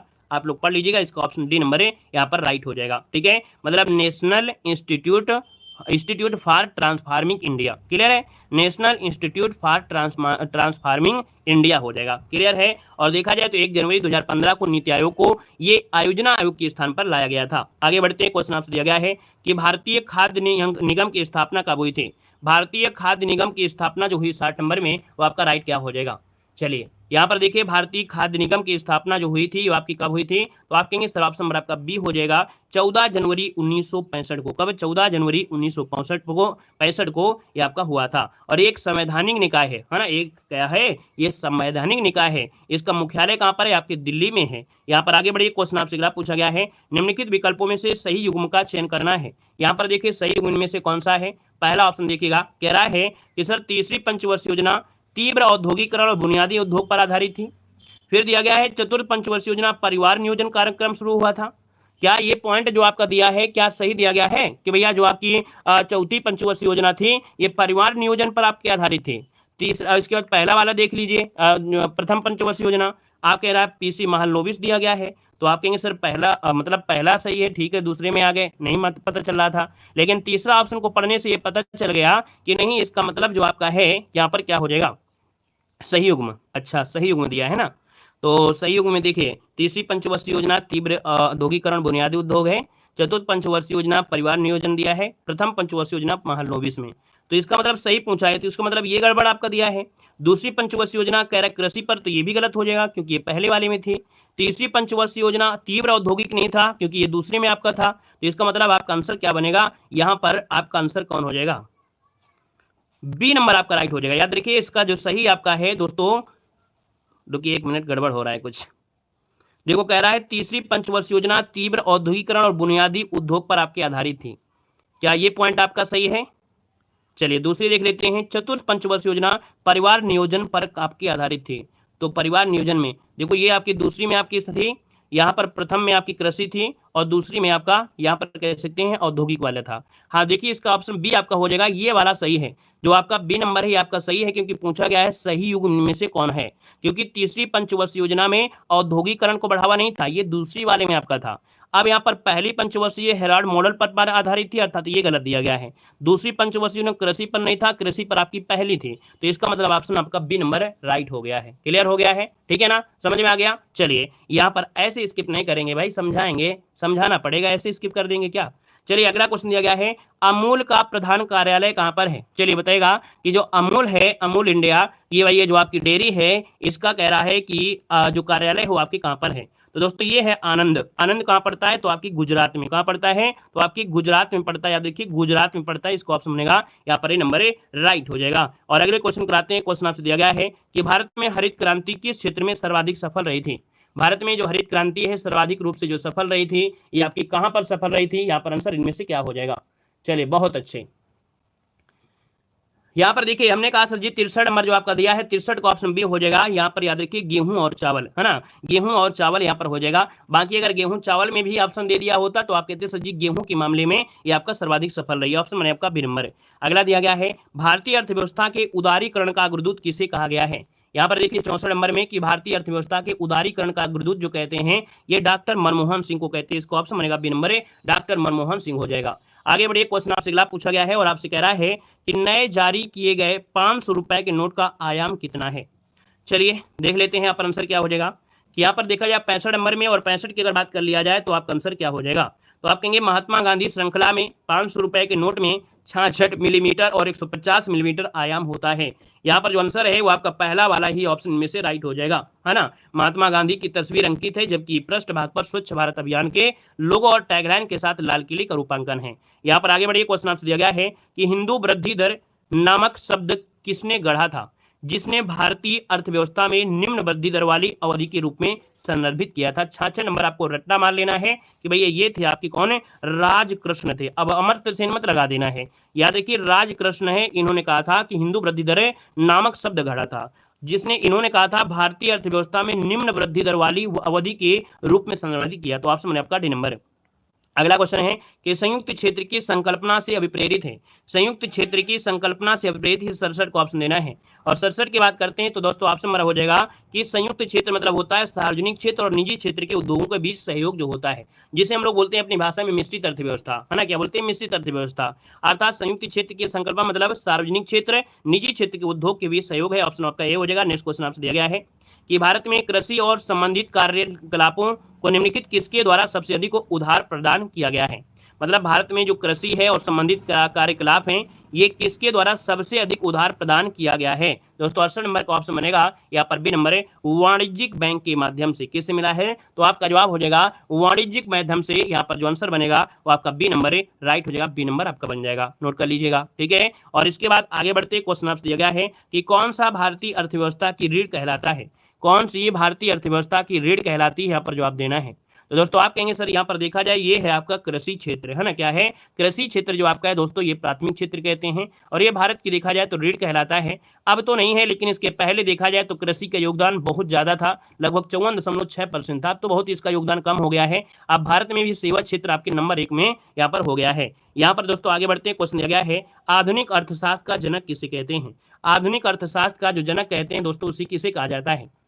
चलिए जवाब दीजिएगा। आधुनिक अर्थशास्त्र का जो जनक कहते हैं वो किसे कहते हैं? यहाँ पर आंसर इनमें से क्या हो जाएगा? तो आप कहेंगे सर इनका नाम है यहाँ पर क्या? Adam Smith. क्या हो जाएगा? Adam Smith. इसका जो ऑप्शन है यहाँ पर नंबर ए राइट हो जाएगा। अगले क्वेश्चन कराते हैं। क्वेश्चन आपसे दिया गया है कि भारत में प्रवाही योजनाएं, क्या दिया है? प्रवाही योजना को हम लोग हिंदी में आज पढ़ रहे हैं लेकिन इसका इंग्लिश वर्जन आपने बहुत पहले पढ़ा होगा, है ना। यहाँ पर रोलिंग प्लान, है ना, इंग्लिश शब्द आपने पढ़ा होगा रोलिंग प्लान, लेकिन इनको बोलते हैं प्रवाही योजना। तो भैया लागू किए जाने वाले समय, है ना, उस समय जो भारत के प्रधानमंत्री थे वो आपके कौन थे? तो आप कहेंगे उस समय थे आपकी मोरारजी देसाई। कौन थे? मोरारजी देसाई थे। इसका ऑप्शन डी बनेगा। अगला क्वेश्चन आपसे दिया गया है कि रैब में भारत के सभी बड़े उद्योगपतियों ने इसमें एक नियोजित अर्थव्यवस्था की स्थापना हेतु एक साथ मिलकर एक संयुक्त प्रस्ताव तैयार किया था। तो दोस्तों ये किया था कब? तो आपके 1944 में। यहाँ भरेंगे कि 1940 में भारत के सभी बड़े उद्योगपतियों ने देश में एक नियोजित अर्थव्यवस्था की स्थापना के लिए एक साथ मिलकर एक संयुक्त प्रस्ताव तैयार किया था। अगला क्वेश्चन आपसे दिया है कि अर्थशास्त्र में एनडीपी का पूर्ण रूप इनमें से क्या होता है? चलिए अर्थव्यवस्था में एनडीपी का पूर्ण रूप इनमें से क्या होता है? तो दोस्तों होता है नेट डोमेस्टिक प्रोडक्ट। क्या होता है? यहाँ पर नेट डोमेस्टिक प्रोडक्ट होता है। इसका जो आंसर बनेगा वो आपका बी नंबर है, राइट हो जाएगा। दोस्तों नोट कर लीजिएगा, ठीक है ना। और यहाँ पर देखा जाए शुद्ध घरेलू उत्पाद बोलते हैं, ठीक है, इसको बोलते हैं शुद्ध घरेलू उत्पाद बोलते हैं। शुद्ध घरेलू उत्पाद मतलब क्या होता है? सकल घरेलू उत्पाद में से जब उत्पाद में प्रयुक्त मशीनें और पूंजी की गिरावट को घटा दिया जाए तो वो शुद्ध घरेलू उत्पाद कहते हैं, ठीक है ना। यहाँ पर आगे बढ़िए, क्वेश्चन आपसे दिया गया है, कह रहा है भारत में राष्ट्रीय आय की गणना किसके द्वारा की जाती है? भारत में राष्ट्रीय आय की गणना किसके द्वारा की जाती है? बिल्कुल स्टार लगा दीजिए, स्क्रीनशॉट ले लीजिए। यहाँ पर इसका स्क्रीनशॉट भी ले लीजिए भैया। याद रखिए कि भारत में राष्ट्रीय आय की गणना किसके द्वारा होती है? तो आपका आंसर क्या हो जाएगा? केंद्रीय सांख्यिकी संगठन के द्वारा होता है। बिल्कुल छपा हुआ क्वेश्चन मिलने वाला है ना। याद रखिएगा केंद्रीय सांख्यिकी संगठन, इसका जो ऑप्शन है आपका राइट हो जाएगा, आपका 80 नंबर है, राइट हो जाएगा। और इसे हम लोग बोलते हैं एनएसओ बोलते हैं, एनएसओ, है ना। यहाँ पर दोस्तों आगे बढ़ते क्वेश्चन आपसे अगला पूछा गया है, कह रहा है सेंसेक्स, है ना, जो कि बॉम्बे स्टॉक एक्सचेंज की 30 कंपनियों का एक सूचकांक जो आपका है यहाँ पर क्या है। तो दोस्तों यहाँ पर देखिएगा कि भैया जो सेंसेक्स में से 30 कंपनियों को समाहित किया गया है, कितनी कंपनियों को, तो आपकी 30 कंपनियों को इसमें से समाहित किया गया है, जिसकी गणना मार्केट कैपिटलाइजेशन के रूप में आपका किया जाता है। और यहाँ पर देखा जाए तो ये जो निफ्टी है, निफ्टी नाम सुना होगा, निफ्टी, ये निफ्टी शीर्ष 50 कंपनियों का रिकॉर्ड रखता है। तो इसका जो आपका आंसर बनेगा वो आपका सी नंबर है, राइट हो जाएगा, सी नंबर हो जाएगा, ठीक है ना। अब आपको थोड़ा धैर्यता दिखाना है, ठीक है, अब आपको थोड़ा धैर्यता दिखाना है। अपने आप को समझिए कि हमको कुछ नहीं आता है, अभी तक हमने जो टेस्ट पेपर लगाया इसमें आ रहा था कि नहीं आ रहा था, सर बता रहे थे, बस आपको थोड़ा धैर्यता दिखाना है, बस धैर्यता के साथ रहिए, थोड़ा आप सुपर फास्ट तरीके से आपको पढ़ाएंगे, ठीक है ना। यहाँ पर देखो आपसे कहेगा सर जी महत्वपूर्ण क्रांतियों में से पहला पॉइंट आपसे क्या कह रहा है, कह रहा है सर जी हरित क्रांति आपकी किससे जुड़ा है, तो आप कहेंगे सर खाद्यान्न उत्पादन से जुड़ा है। यहाँ पर देखिए श्वेत क्रांति का संबंध किससे है, तो आप कहेंगे दूध उत्पादन से है, किससे है, दूध उत्पादन से है। नीली क्रांति का संबंध किससे है, तो आप कहेंगे सर मत्स्य उत्पादन से है। भूरी क्रांति का संबंध किससे है, तो आपके उर्वरक उत्पादन से हो जाएगा। अगर पूछे सर जी रजत क्रांति का संबंध किससे है, तो आप कहेंगे सर जी रजत क्रांति का संबंध अंडा उत्पादन से है। पीली क्रांति का संबंध किससे है, तो आप कहेंगे सर तिलहन उत्पादन से है। लाल क्रांति का संबंध किससे है, तो टमाटर और मांस उत्पादन से आपका हो जाएगा। यहाँ पर गुलाबी क्रांति का संबंध किससे, तो आपकी झींगा उत्पादन से आपका हो जाएगा। यहाँ पर बादामी क्रांति का संबंध किससे है, तो आपकी मसाला उत्पादन से आपका संबंधित है। यहाँ पर देखो दिया है सुनहरी क्रांति, सुनहरी क्रांति का संबंध किससे है, तो आप कहेंगे सर सुनहरी क्रांति का संबंध आपके फल उत्पादन से है। अमृत क्रांति का संबंध आपकी नदी जोड़ो परियोजना से है, क्या है कि अमृत क्रांति का संबंध नदी जोड़ो परियोजना से है। गोल्डन फाइबर क्रांति का संबंध किससे है, तो जूट उत्पादन से है, किससे है, जूट उत्पादन से है। गोल क्रांति का संबंध किससे है, तो आपके आलू उत्पादन से हो जाएगा। काली क्रांति का संबंध आपके पेट्रोलियम उत्पादन से है। और अगला पॉइंट आपसे कह रहा है कि सिल्वर क्रांति, दोस्तों सिल्वर क्रांति का संबंध है, याद रखिएगा, आपकी कपास उत्पादन से, है ना, यहाँ पर कपास उत्पादन से। मिलेट या मूंग क्रांति किसे कहते हैं, मिलेट क्रांति या मूंग क्रांति कहते हैं मोटे अनाज उत्पादन से। यहाँ पर अगला है परामनी क्रांति का संबंध है भिंडी उत्पादन से, ठीक है, परामनी क्रांति का संबंध है आपकी भिंडी उत्पादन से। नेक्स्ट क्वेश्चन दिया गया है कि सदाबहार क्रांति, सदाबहार क्रांति का संबंध है आपकी कृषि शोध को बढ़ावा देने से है। इंद्रधनुषी क्रांति में संपूर्ण खाद्यान्न उत्पादन से है, ठीक है, इंद्रधनुषी क्रांति में संपूर्ण खाद्यान्न उत्पादन से है। हरित सोना क्रांति का संबंध बांस उत्पादन से है। अगला है कि एनएच क्रांति का संबंध स्वर्णिम चतुर्भुज योजना है। स्वर्णिम चतुर्भुज योजना जो कि 4 बड़े महानगरों को आपस में जोड़ना, जो कि आपके यहाँ पर याद रखिए एनएच क्रांति है, जिससे दिल्ली है, मुंबई है, कोलकाता है और आपका चेन्नई है, इन 4 महानगरों को जोड़ने वाली जो आपकी है उसी बोलते हैं स्वर्णिम चतुर्भुज योजना। अगला है अमृत क्रांति का संबंध किससे है, तो आप कहेंगे सर जी अमृत क्रांति का संबंध आपकी नदी जोड़ो परियोजना से है। अगला है खाकी क्रांति का संबंध किससे है, तो खाकी क्रांति का संबंध है आपकी चमड़ा उत्पादन से, किससे है, चमड़ा उत्पादन से है। अगला दिया है गंगा क्रांति का संबंध किससे है, तो आपकी गंगा क्रांति का संबंध भ्रष्टाचार के खिलाफ से है। अगला है ग्रीन गोल्ड क्रांति का संबंध किससे है, ग्रीन गोल्ड क्रांति का संबंध है आपकी चाय उत्पादन से है। अगला दिया है सूर्योदय क्रांति, दोस्तों सूर्योदय क्रांति का संबंध है आपके इलेक्ट्रॉनिक उद्योग का विकास है, क्या है, इलेक्ट्रॉनिक उद्योग का विकास हो जाएगा। अगला है आपका सेफ्रॉन रिवोल्यूशन, सेफ्रॉन होता है आपके केसर उत्पादन से, किससे होता है, केसर उत्पादन से होता है। अगला देखो यहाँ पर कुछ आपकी विधियां होती हैं, है ना, पूछेगा कि सर हाइड्रोपोनिक्स क्या होता है। हाइड्रोपोनिक्स में दोस्तों क्या होता है कि जल में पौधों को उगाना ही कहलाता है हाइड्रोपोनिक्स। देखो हाइड्रो मतलब जल होता है, पोनिक्स मतलब उगाना होता है, तो जल में पौधों का उगाना ही हाइड्रोपोनिक्स होता है। यहाँ पर दिया है पोमोकल्चर, पोमोकल्चर में फलों का उत्पादन होता है। ओलेरी कल्चर में सब्जियों का उत्पादन होता है, ठीक है, ओलेरी कल्चर में सब्जियों का उत्पादन होता है। हार्टिकल्चर में बागवानी कृषि होती है, बागवानी होता है।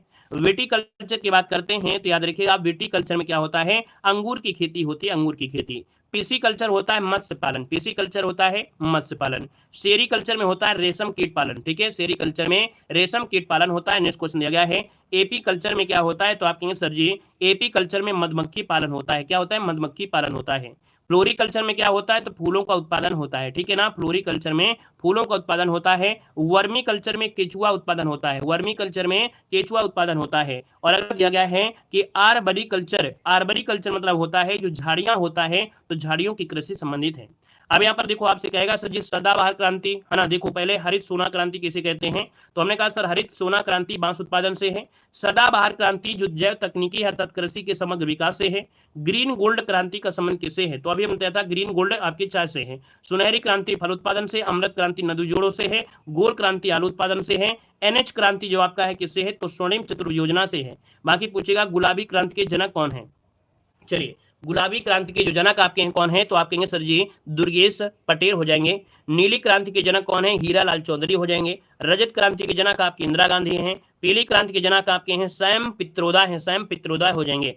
और अगला दिया गया है लाल क्रांति के जनक कौन है, तो विशाल तिवारी। स्वर्ण क्रांति के जनक कौन है आपके, निरपख तुतेजा। यहाँ पर अगर पूछे कि आपके भैया देखा जाए तो आपका जो दूध उत्पादन होता है तो वर्गीज कुरियन हो जाते हैं, है ना। और यहाँ पर देखा जाए हरित क्रांति में तो आपके कौन होते हैं, स्वामीनाथन होते हैं। अब यहाँ पर देखिए अगला पॉइंट आपका आ गया है, कह रहा है नीति आयोग। देखिए नीति आयोग में क्या कह रहा है कि नीति आयोग का गठन किस योजना के स्थान पर किया गया था, तो आप कहेंगे सर जी नीति आयोग का जो गठन किया गया था ये किस योजना के स्थान पर, तो आप कहेंगे सर योजना आयोग के स्थान पर किया गया। कह रहा है कि नीति आयोग की स्थापना कब की गई थी, तो आप कहेंगे सर 1 जनवरी 2015 को इसकी स्थापना की गई थी। अगला दिया नीति आयोग में जो नीति का संक्षिप्त रूप होता है वो क्या होता है, तो हमने कहा national institution for transforming India, जो कि अभी आपको मिला है। जो चीजें आपने पढ़ा है वो सब चीजें आपको मिलने वाली हैं। देखो हमने कहा सर नीति आयोग की किस प्रकार की संस्था है, तो आप कहेंगे सर गैर संवैधानिक संस्था है। कैसी है, गैर संवैधानिक संस्था है। यहाँ पर नीति आयोग का पदेन अध्यक्ष कौन होता है, तो भारत का प्रधानमंत्री होता है। जो आपकी नीति आयोग का भारत का प्रधानमंत्री होता है, याद रखिएगा। अगला है कि नीति आयोग के प्रथम उपाध्यक्ष कौन थे, तो आप कहेंगे सर नीति आयोग के प्रथम उपाध्यक्ष कौन थे, आपके श्री अरविंद पनगाड़िया, श्री अरविंद पनगाड़िया हो जाएंगे। अगला नीति आयोग के गवर्निंग काउंसिल में कौन शामिल होते हैं, तो आप कहेंगे सर सभी राज्यों के मुख्यमंत्री, केंद्र शासित प्रदेशों के उपराज्यपाल और प्रशासक इनमें से शामिल होते हैं। नीति आयोग मुख्य प्रकार की कैसी संस्था है, तो आप कहेंगे सर नीति आयोग मुख्यतः किस प्रकार की है, एक सलाहकार संस्था है, थिंक टैंक संस्था है ना। और अगला है भारत में सहकारी संघवाद को बढ़ावा देना किसका प्रमुख कार्य है, तो आपके नीति आयोग का प्रमुख कार्य है। दोस्तों यहाँ पर दिया गया भारत में आर्थिक गणना। देखिए हमने कहा सर भारत में आर्थिक गणना में से आपके 1970 में पहली आपकी गणना हुई थी। इस बात को बस याद रख लेना है, बाकी कोई दिक्कत नहीं है। आइए भैया यहाँ पर आते हैं पंचवर्षीय योजना में। पहली पंचवर्षीय योजना, देखो पंचवर्षीय में से बहुत कुछ सीखने को मिल जाता है। यहाँ पर कह रहा है प्रथम पंचवर्षीय योजना में कह रहा है भारत की प्रथम पंचवर्षीय योजना का कार्यकाल पूछा गया है। तो आप कहेंगे सर भारत की प्रथम पंचवर्षीय योजना कार्यकाल कब से कब है, तो आप कहेंगे सर 1951 से लेकर 1956 तक आपका ये कार्यकाल आपका रहा है। प्रथम पंचवर्षीय योजना में प्राप्त की विकास दर रखी गई थी आपकी 3.6 आपकी हुई थी। कितनी, तो प्राप्त विकास दर कितनी थी, तो आपकी 3.6 थी। यहाँ पर आपसे पूछेगा कि पहली पंचवर्षीय योजना किस मॉडल पर आधारित थी, तो आप कहेंगे प्रथम पंचवर्षीय योजना किस मॉडल पर है, हेरोल्ड डोमर मॉडल पर आपकी आधारित थी। दोस्तों याद रखिए हमने बताया था कि रॉड जो होता है वो सिंगल होता है, अर्थात सिंगल होता है, अर्थात यहाँ पर रॉड हो जाएगा। अगला आपसे यहाँ पर दिया है कि सर प्रथम पंचवर्षीय योजना में किसको प्राथमिकता दी गई थी, किसको प्राथमिकता दी गई थी, तो दोस्तों याद रखिएगा कि आपके कृषि को प्राथमिकता दी गई थी आपके किसमें, तो आपके प्रथम पंचवर्षीय योजना में। अगला सामुदायिक विकास कार्यक्रम की स्थापना किस पंचवर्षीय योजना में हुई थी, तो याद रखिएगा सामुदायिक विकास योजना बहुत पूछा जाता है, 1952 में प्रथम पंचवर्षीय योजना के दौरान की गई थी। दोस्तों यहाँ पर आगे बढ़ते हैं, क्वेश्चन दिया गया है कि भाखड़ा नांगल बांध व दामोदर नदी बांध किस पंचवर्षीय योजना के समय आपके दिन है, तो दोस्तों भाखड़ा नांगल बांध और दामोदर नदी घाटी बांध किस पंचवर्षीय योजना, प्रथम पंचवर्षीय योजना। याद कैसे करना है कि पहली पंचवर्षीय योजना में कृषि को प्राथमिकता दी गई थी, और कृषि को प्राथमिकता देना है तो भैया उसके लिए जल की जरूरत होती है, पानी की जरूरत है, और पानी कैसे आएगा, बांध से आएगा, इसलिए बांधों का निर्माण यहाँ पर किया गया था। अगला पॉइंट आपसे कह रहा है द्वितीय पंचवर्षीय योजना। तो देखिए द्वितीय पंचवर्षीय योजना कब से कब होती है, तो आप कहेंगे 56 से आपकी 61 तक आपकी चलती है।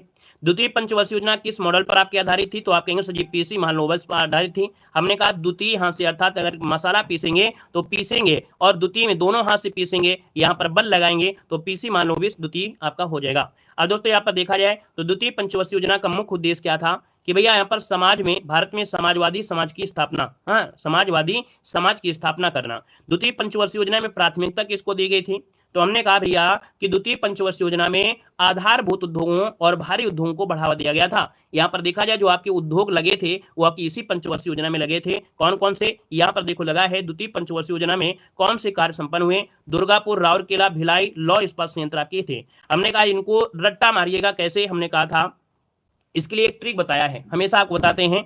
यहाँ पर होता है दुबे राज, क्या क्या होता है, दुबे राज होता है, और क्या होता है यहाँ पर आपका है राहुल दिया है, भिलाई दिया गया है, बोरू भीलू दुबे राज। क्या ट्रिक होती है, बोरू भीरू भीरू दुबे दुबे राज, ये ट्रिक आपकी है, इसको नोट करते चलिए आप लोग भी। बो से होता है बोकारो, बोकारो जो आपका है रूस के सहयोग से लगा था, किसके सहयोग से, रूस के सहयोग से। बोकारो लगा था रूस के सहयोग से, भिलाई लगा था आपके रूस के सहयोग से, दुर्गापुर लगा था ब्रिटेन के सहयोग से, राउरकेला लगा आपके जर्मनी के सहयोग से। इस ट्रिक को अपने कॉपी में नोट कर लीजिएगा। बहुत बार क्वेश्चन पूछा जाता है।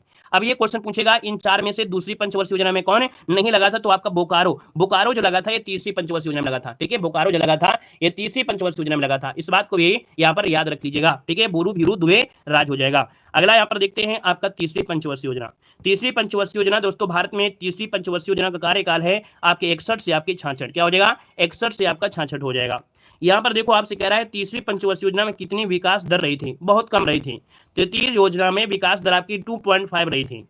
मतलब तीसरी पंचवर्षीय योजना किन कारणों के द्वारा असफल रही थी, तो भैया ये बहुत असफल रही थी क्योंकि भारत चीन का युद्ध हुआ, भारत पाकिस्तान का युद्ध हुआ था, 1965-66 में सूखा भी पड़ गया। इस वजह से जो तीसरी पंचवर्षीय योजना है ये असफल हो गई थी, है ना। अगला पॉइंट दिया गया है कि तीसरी पंचवर्षीय योजना किस मॉडल पर थी। हमने कहा सर जी तीसरी मॉडल आपकी तीसरी पंचवर्षीय, यहाँ पर देखो हमने कहा था सैंडी और सुखमय, अर्थात जिसे बोलते हैं दुख और सुख। सैंडी मतलब होता है दुख और सुख मतलब सुख हो गया। हमने आपको बनाया एक गोला, है ना। हमने कहा था सर जी कि अगर यहाँ पर व्यक्ति को खुश करना है तो यहाँ पर देखिए 3 बिंदी से ही सब काम हो जाएगा। इसको हमने खुश कर दिया, ये बड़ा खुश हो गया है ना, खुश हो गया ना। और यही को अगर बनाना है तो आप कहेंगे सर जिसको दुखी कर दीजिए, हमने इसको दुखी कर दिया। तो देखो 3 बिंदी से इसको सुख कर दिया, 3 बिंदी से दुख बना गया। तो आप कहेंगे सर तीसरा पंचवर्षीय योजना आपकी दुखम सुखम से आधारित है। क्लियर हो गया है। आगे बढ़िए, पॉइंट आपसे अगला पूछा गया है कि तीसरी पंचवर्षीय योजना में किस क्षेत्र पर सर्वाधिक बल दिया गया था। तो इसमें से आपका कृषि पर फिर से बल दिया गया था क्योंकि इस समय देखा जाए तो समस्या आ गई, भारत से युद्ध हुआ, आपकी पाकिस्तान से युद्ध हुआ, आपकी चाइना से युद्ध हुआ, अकाल पड़ गया। तो ऐसी स्थिति में आपकी कृषि पर फिर से फोकस हुआ। यहाँ पर दिया है हरित क्रांति की शुरुआत भारत की किस पंचवर्षीय योजना में किया गया था। तो हरित क्रांति की शुरुआत भारत में दोस्तों तीसरी पंचवर्षीय योजना में यहाँ पर हुआ था। अगले पॉइंट में आते हैं, पॉइंट दिया गया है योजना अवकाश। ठीक है, योजना अवकाश की बात करते हैं तो भारत में प्रथम योजना अवकाश कब से कब तक चला था। तो आप कहेंगे सर जी 1966 से लेकर 69 तक आपका 3 साल लगभग आपका प्रथम योजना अवकाश चला था। और यहाँ पर देखा जाए कि योजना अवकाश के दौरान किस क्षेत्र को प्राथमिकता दी गई थी। तो योजना अवकाश के दौरान भैया याद रखिएगा कृषि और उद्योग को प्राथमिकता दी गई थी। अगला पॉइंट दिया गया है कि योजना अवकाश के क्या क्या कारण थे। तो हमने बताया सूखा पड़ना, भारत चीन युद्ध, भारत पाकिस्तान, संसाधनों की कमी, इस कारण से योजना अवकाश यहाँ पर करना पड़ा था। अगला पॉइंट दिया गया चतुर्थ पंचवर्षीय योजना। देखो चौथी पंचवर्षीय योजना कह रहा है, चौथी पंचवर्षीय योजना का कार्यकाल था 69 से लेके आपकी 74 तक आपका दिया गया है ना। 69 से लेके 74 तक, क्योंकि बीच में क्या हुआ, गैपिंग हो गई थी, गैपिंग की वजह से आपका 69 से स्टार्ट हुआ, है ना। तो यहाँ पर कहेंगे सर जी यहाँ पर आंसर क्या हो गया, ए नंबर इसका राइट हो गया है। और यहाँ पर देखा जाए तो कुछ पॉइंट जो जरूरी है वही आपको पढ़ाएंगे। देखो भारतीय अर्थव्यवस्था में स्थिरता के साथ इस आर्थिक विकास और आत्मनिर्भरता, ये जो आपकी योजना था वो आपकी चतुर्थ में था। मतलब यही पॉइंट आपसे पूछेगा, स्थिरता के साथ आर्थिक विकास ये किस पंचवर्षीय योजना की योजना थी। तो आपकी चौथी की थी। ठीक है ना, जो जरूरी पॉइंट आपका है वही आपको पढ़ाएंगे, सब कुछ नहीं पढ़ाएंगे। देखो हमने कहा चतुर्थ पंचवर्षीय योजना किस मॉडल पर आपकी आधारित थी। तो हमने कहा सर जी चौथी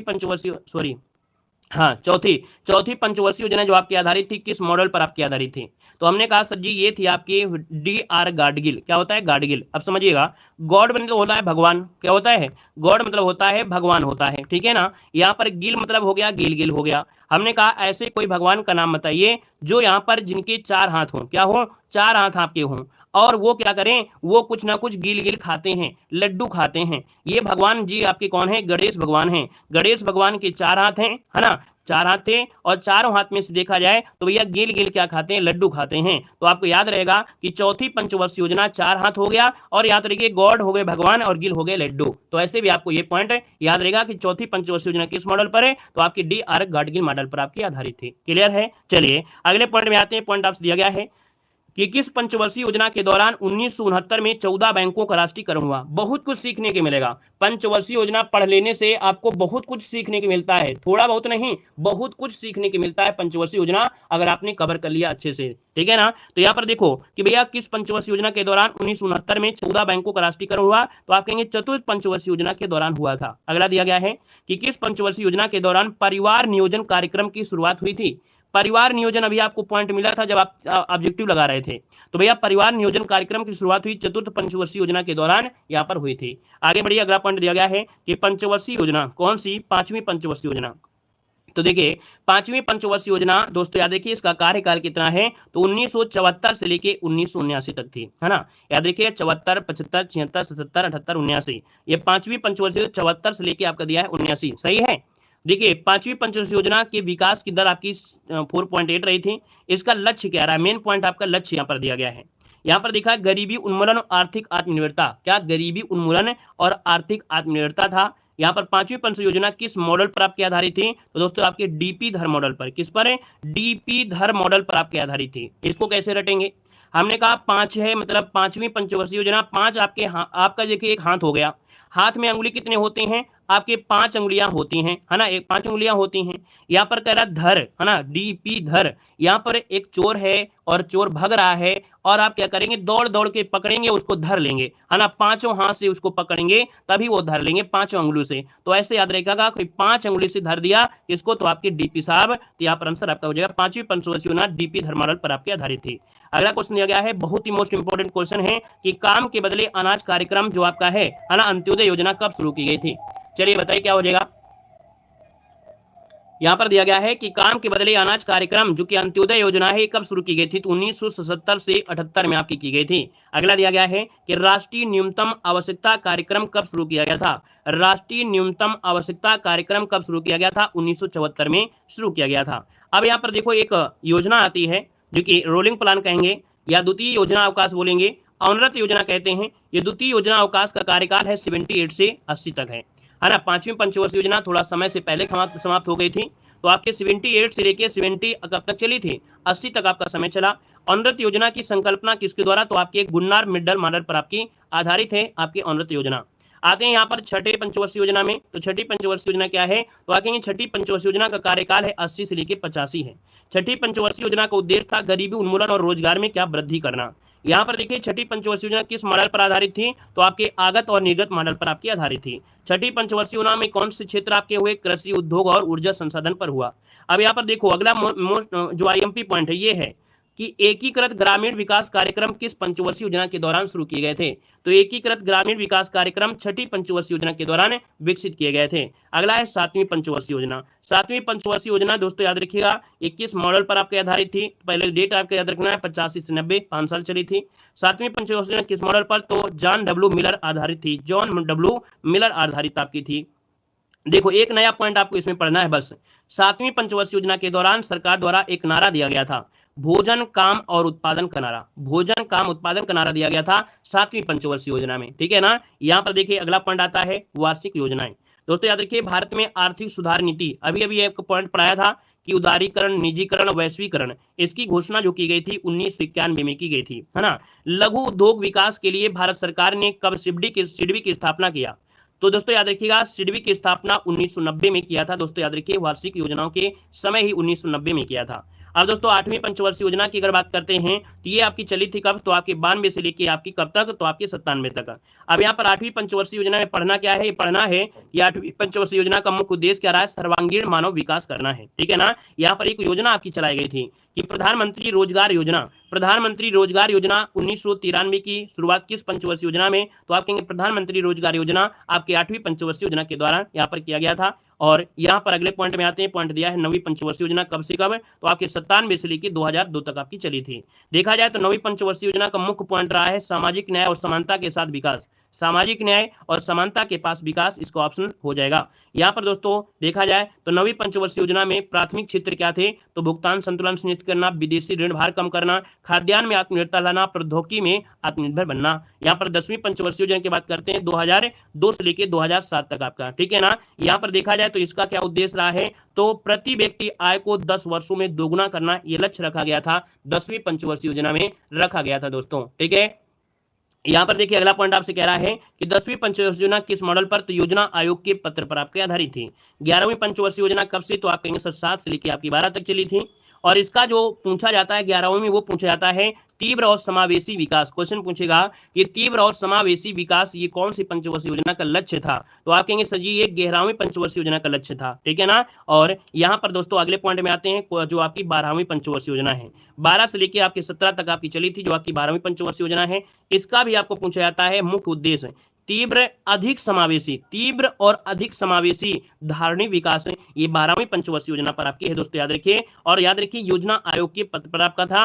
और दोस्तों याद रखिए कि पंचवर्षीय योजना का अंत जो हुआ 2017 में, इसका अंत हो गया था। क्लियर है। यहाँ पर आते हैं नेक्स्ट पॉइंट में, वित्त आयोग।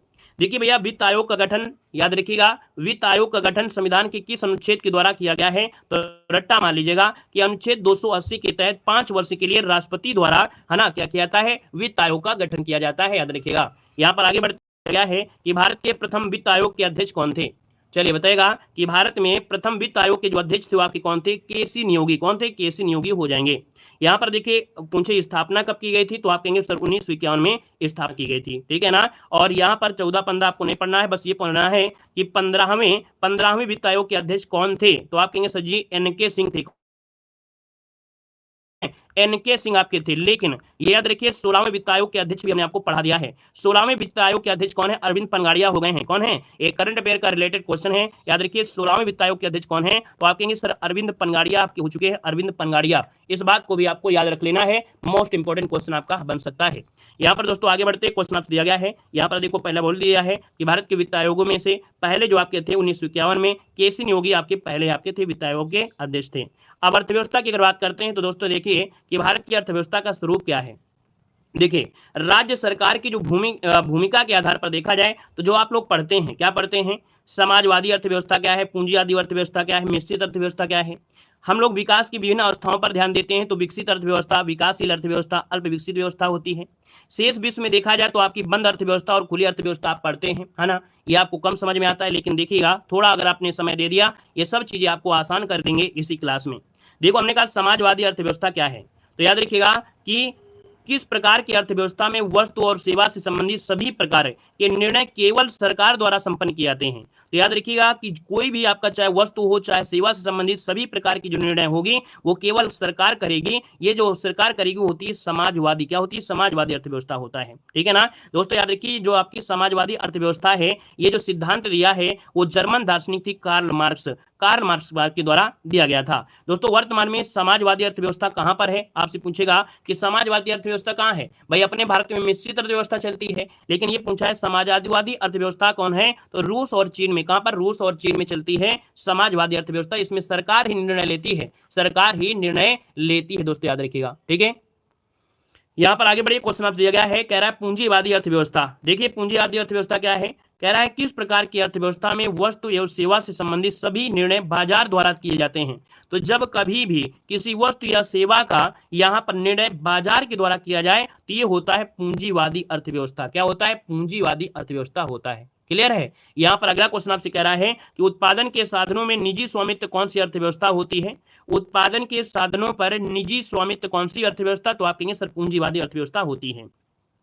पूंजीवादी अर्थव्यवस्था का उद्गम कहां से लिया गया है, तो आप कहेंगे सर एडम स्मिथ की पुस्तक है द वेल्थ ऑफ नेशंस के द्वारा लिया गया है। अब आप कहेंगे सर ये पूंजीवादी अर्थव्यवस्था कहां पर है, तो आप कहेंगे सर पूंजीवादी अर्थव्यवस्था आपकी कहां पर, संयुक्त राज्य अमेरिका है। अब अपनी नोट्स में क्या बनाएंगे, सिंपल से आपको बताना है कि पूंजीवादी अर्थव्यवस्था कहां से है, तो एडम स्मिथ की है। पूंजी अर्थव्यवस्था कहां आपकी लागू है, तो आपके संयुक्त राज्य अमेरिका है। इसके पहले हमने बताया था समाजवादी अर्थव्यवस्था, है ना, तो आप कहेंगे सर ये समाजवादी व्यवस्था जैसे आपकी चीन में आपकी थी। बस इतने पॉइंट आपको कॉपी नोट कर लेना है। अब आते हैं नेक्स्ट पॉइंट में, मिश्रित अर्थव्यवस्था। ये मिश्रित अर्थव्यवस्था क्या होती है समझिएगा कि ऐसी अर्थव्यवस्था जिसमें महत्वपूर्ण क्षेत्रों की आर्थिक जिम्मेदारी सरकार की होती है तथा अन्य आर्थिक गतिविधियों की निजी क्षेत्र में निहित होती है, ऐसी अर्थव्यवस्था को कहते हैं मिश्रित अर्थव्यवस्था कहते हैं। और मिश्रित अर्थव्यवस्था का उदाहरण कौन है, तो आपके भारत में। क्वेश्चन पूछेगा भारत में कैसी अर्थव्यवस्था चल रही है, तो भारत में जो आपकी अर्थव्यवस्था है वो कैसी है, तो आप कहेंगे सर ये आपकी है मिश्रित अर्थव्यवस्था, याद रखिएगा। क्लियर है। चलिए आवाज साफ नहीं आ रही क्या, क्यों भैया आवाज आ रही है, चलिए अब नहीं आएगा। देखिए अगला पॉइंट आपसे कह रहा है विकसित अर्थव्यवस्था क्या होता है। देखिए विकसित अर्थव्यवस्था हमने कहा जिन देशों की अर्थव्यवस्था में क्या, जिन देशों की अर्थव्यवस्था के आर्थिक विकास का स्तर उच्च होता है। याद रखिए इस पॉइंट को कि विकसित कहा जाता है कि जिन देशों की अर्थव्यवस्था आर्थिक विकास का जो दर होता है उच्च होता है, वो आपकी किस अर्थव्यवस्था में, तो इनको कहते हैं विकसित अर्थव्यवस्था कहते हैं, ठीक है ना। इन्हें कहते हैं विकसित अर्थव्यवस्था कहते हैं जिनका आर्थिक विकास क्या होता है, उच्च स्तर का होता है। वहीं पर दूसरा पॉइंट आपसे दिया गया है, कह रहा है किस व्यवस्था में, किस अर्थव्यवस्था में राष्ट्रीय आय और प्रति व्यक्ति आय का एक निर्धारित स्तर से अधिक पाई जाती है। तो भैया राष्ट्रीय आय है और प्रति व्यक्ति आय है, अगर निर्धारित स्तर से अगर अधिक हो जाती है तो इसको बोलते हैं विकसित अर्थव्यवस्था भी कहते हैं। दोस्तों ये दोनों पॉइंट को नोट कर लेना है। अभी देखिए विकासशील अर्थव्यवस्था क्या होती है, तो किस अर्थव्यवस्था के अंतर्गत वे अर्थव्यवस्थाएं शामिल होती हैं जहां आर्थिक समृद्धि के उच्च स्तर को प्राप्त करने का प्रयास किया जाता है। तो प्रयास किया जाता है, से अपना भारत है प्रयास कर रहा है कि मैं भी उच्च समृद्धि को प्राप्त कर लूं, अर्थात ये हो गया विकासशील हो गई, है ना। जो प्रयास कर रहे हैं, लेकिन जो लोग ऑलरेडी हैं, चाइना है, अमेरिका है, ऑलरेडी आपके समृद्धि हैं, लेकिन भारत क्या है, पीछे लगा हुआ है, तो ये प्रयास कर रहा है, तो आप कहेंगे सर ये विकासशील अर्थव्यवस्था है, ठीक है ना। यहां पर दोस्तों देखते हैं अगला है अल्पकालिक अर्थव्यवस्था क्या होती है।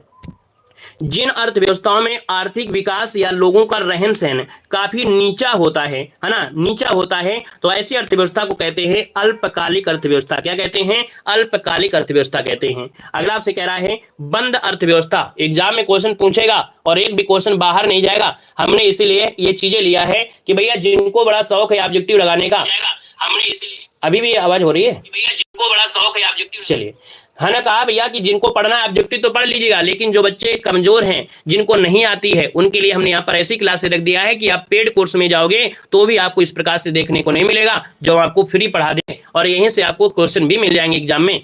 देखो भैया बंद अर्थव्यवस्था क्या होती है, बहुत बार क्वेश्चन पूछेगा कि भैया ऐसी कौन सी अर्थव्यवस्था है जिसका अन्य अर्थव्यवस्थाओं के साथ कोई आर्थिक संबंध नहीं है।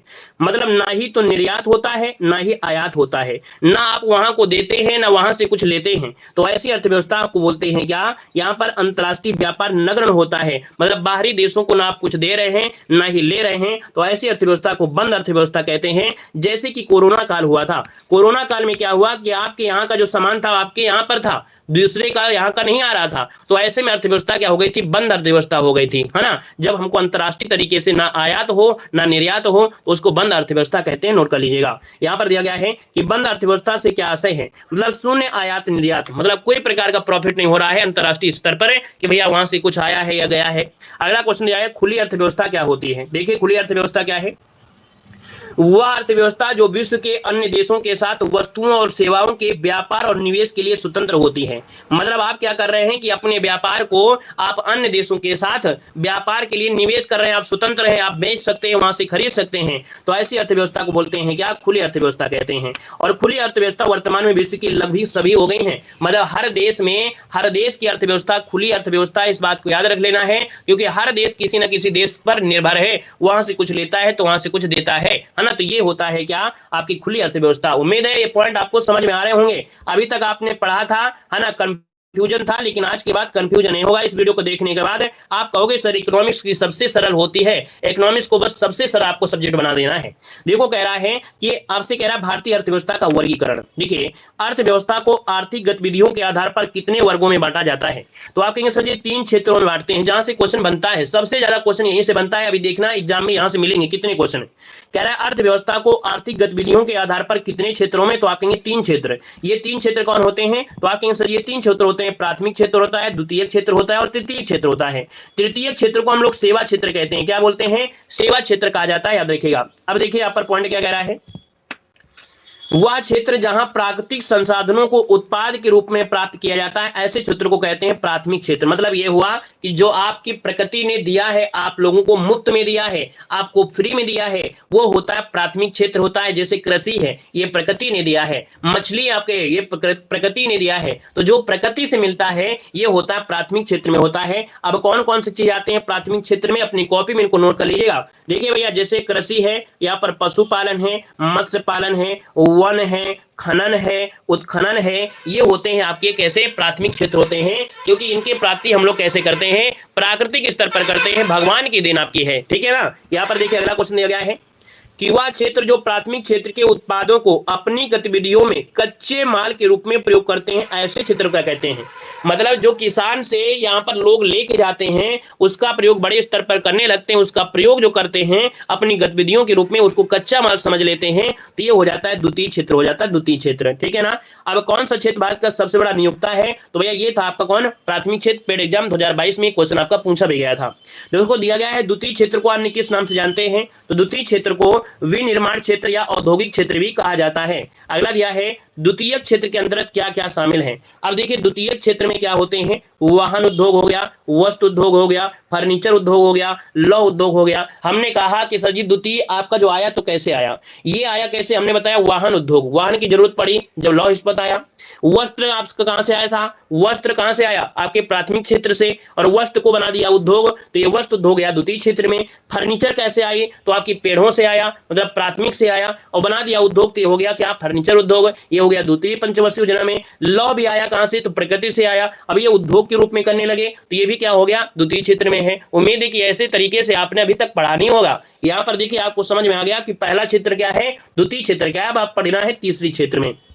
देखिए यहां पर आपसे कह रहा है कि अर्थव्यवस्था के किस क्षेत्र को सेवा क्षेत्र, है ना, मतलब भारत की जो राष्ट्रीय अर्थव्यवस्था है इसका सबसे बड़ा स्रोत है ये तृतीय अर्थव्यवस्था होती है। तृतीय अर्थव्यवस्था को हम लोग बोलते हैं सेवा क्षेत्र कहते हैं दोस्तों, क्या बोलते हैं, सेवा क्षेत्र कहा जाता है। याद रखिएगा 2023 में भी क्वेश्चन आपके पूछा गया है। यहां पर दोस्तों देखिएगा आप सेवा क्षेत्र क्या होता है समझिएगा कि तृतीय क्षेत्र में कौन कौन सी सेवाओं को शामिल किया जाता है।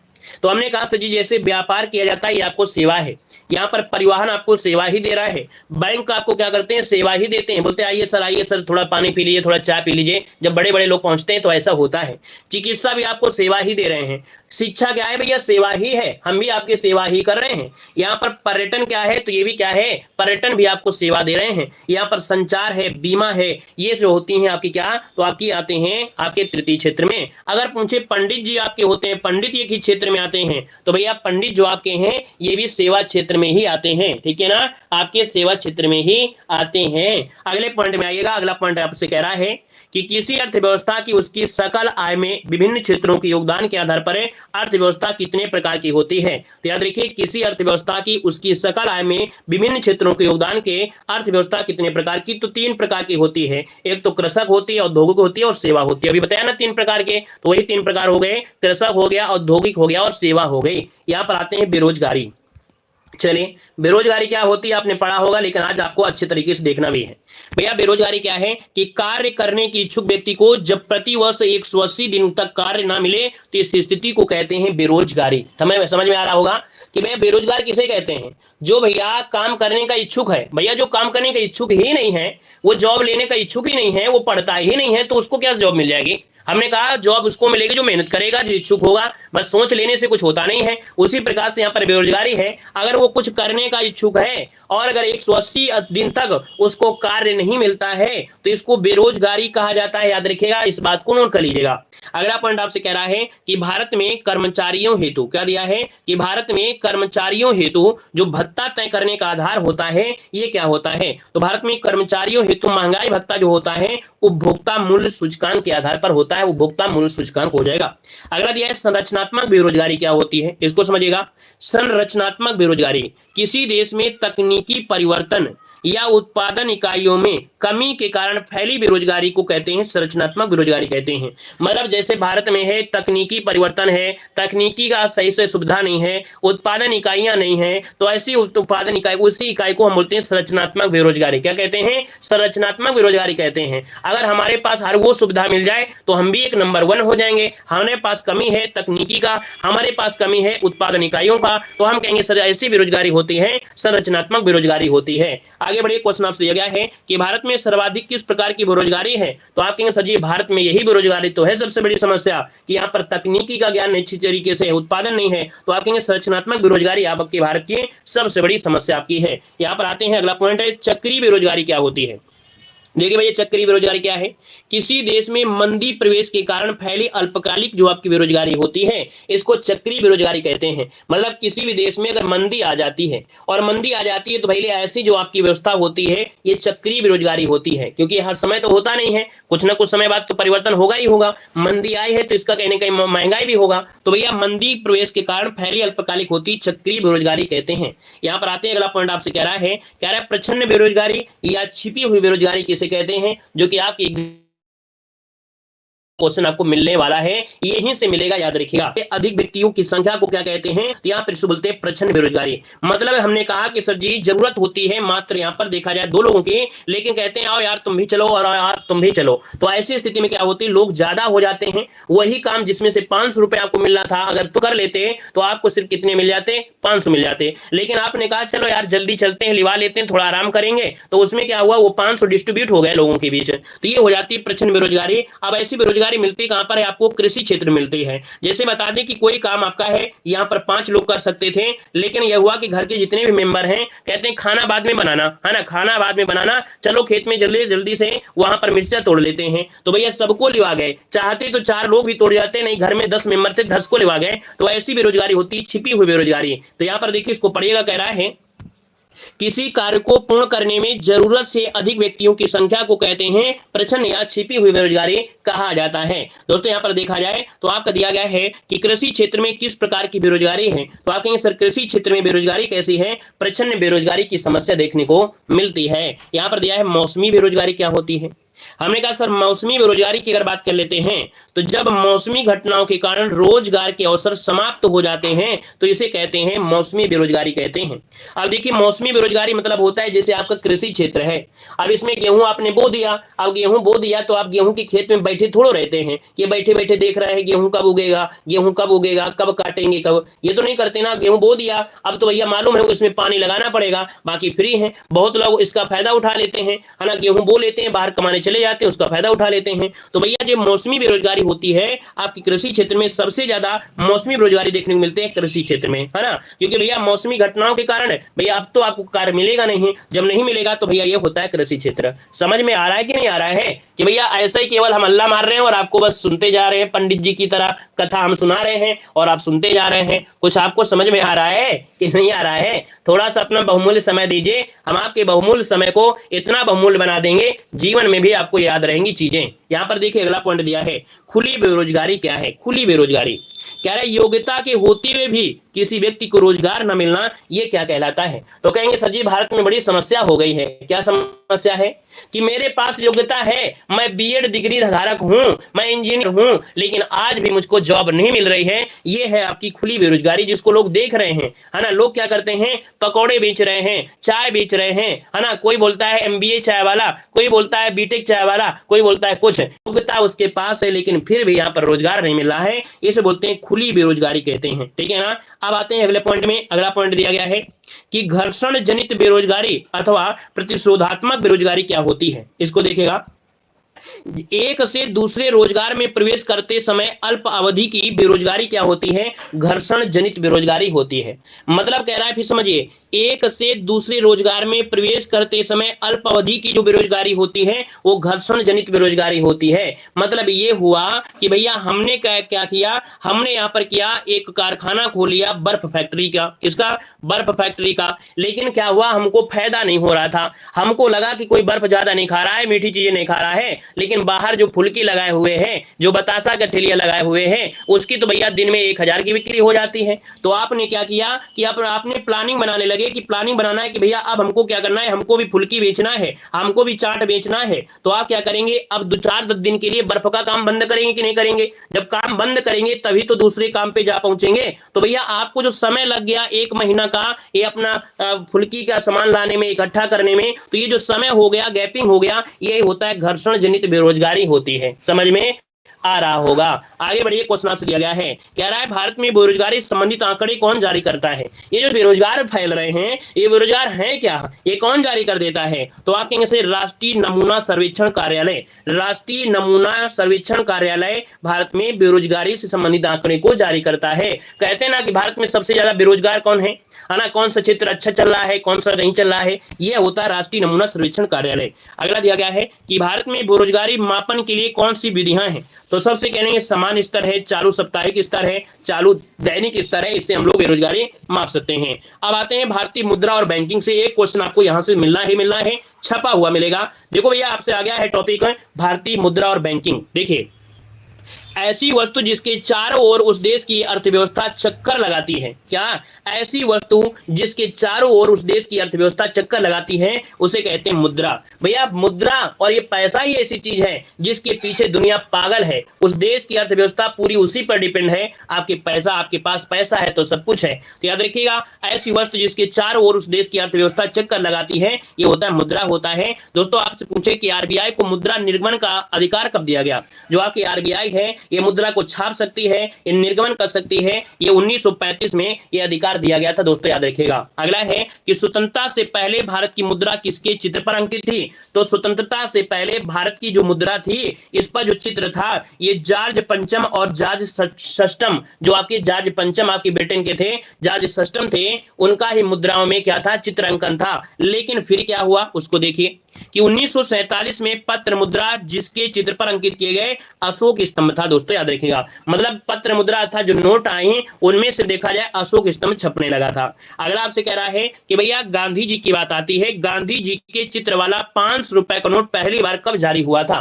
तो गांधी जी के नोट में 5 रुपए का जो नोट चला उसमें गांधी जी छपे वो आपकी अक्टूबर 1987 में आपकी ये नोट आपकी चल गई थी। अगला दिया गया है, कह रहा है 1 रुपए का नोट किसके द्वारा जारी किया जाता है? बस यही क्वेश्चन बनेगा इस टॉपिक से कि भैया 1 रुपए का जो नोट होता है किसके द्वारा जारी होता है? आप कहेंगे सर वित्त मंत्रालय के द्वारा होता है। किसके द्वारा? वित्त मंत्रालय के द्वारा। अब दूसरा क्वेश्चन देख सकते हैं, एग्जाम में क्वेश्चन पूछा भी गया था, जेईई में पूछा गया है, 1 रुपए नोट पर हस्ताक्षर किसके होते हैं? 1 रुपए के नोट पर हस्ताक्षर होते हैं वित्त सचिव के। किसके होते हैं? वित्त सचिव के होते हैं। अगला दिया गया है, 1 रुपए के अलावा अन्य सभी नोटों का निर्माण और निर्गमन किसके द्वारा होता है? तो आप कहेंगे सर 1 रुपए से अगर अधिक की नोट है तो भैया वो होती है आरबीआई अर्थात रिजर्व बैंक ऑफ इंडिया के अंडर में होता है, वही उसमें सिग्नेचर करता है, वही उसका निर्गमन करता है। याद रखिएगा, देखो दिया गया है 1 रुपए के अलावा अन्य सभी नोटों पर हस्ताक्षर होते हैं आरबीआई के जो आपके गवर्नर होते हैं। ठीक है ना। अगला पॉइंट आपसे कह रहा है कि आरबीआई द्वारा निर्गत सभी नोटों पर उसका मूल्य कितनी भाषाओं में होता है? याद रखिए, कोई भी नोट हो अगर आरबीआई से निकली नोट है तो उसमें से भाषाओं की संख्या 17 भाषाओं में होती है। इस बात को याद रख लेना है। अगला दिया है कि वह कौन सी कम समय की प्रतिभूतियां होती हैं जिनके माध्यम से सरकार उधार लेती है? तो भैया देखिए कि उधार जो लेती है ये से बोलते हैं ट्रेजरी बिल। क्या कहते हैं? Treasury bill. आपने कभी ना कभी सुना होगा। ये कम समय की प्रतिभूतियां होती हैं जिसके माध्यम से सरकार उधार ले लेती है, इसे ट्रेजरी बिल कहते हैं। दोस्तों यहां पर दिया है कि ट्रेजरी बिल का निर्गमन सरकार के किसके द्वारा होता है? तो भारतीय रिजर्व बैंक के द्वारा होता है। दोस्तों याद रखिएगा। अगला देखो आपसे क्या है, काल मुद्रा बाजार क्या होता है? क्या दिया है? काल मुद्रा बाजार यह अत्यंत ही अल्पावधि वाले फंड का बाजार होता है। ठीक है ना। अगला दिया है, किसी देश द्वारा, नेक्स्ट पॉइंट समझिए जो सबसे मोस्ट इंपोर्टेंट क्वेश्चन है जो कि आप लोग हमेशा डरते हैं, जिस चीज से आप डरते हैं वो चीज आपको सरल होने वाली है। कह रहा है किसी देश द्वारा अपनी मुद्रा की अन्य मुद्राओं की तुलना में गिरावट को क्या कहते हैं? आपके देश की मुद्रा है क्या?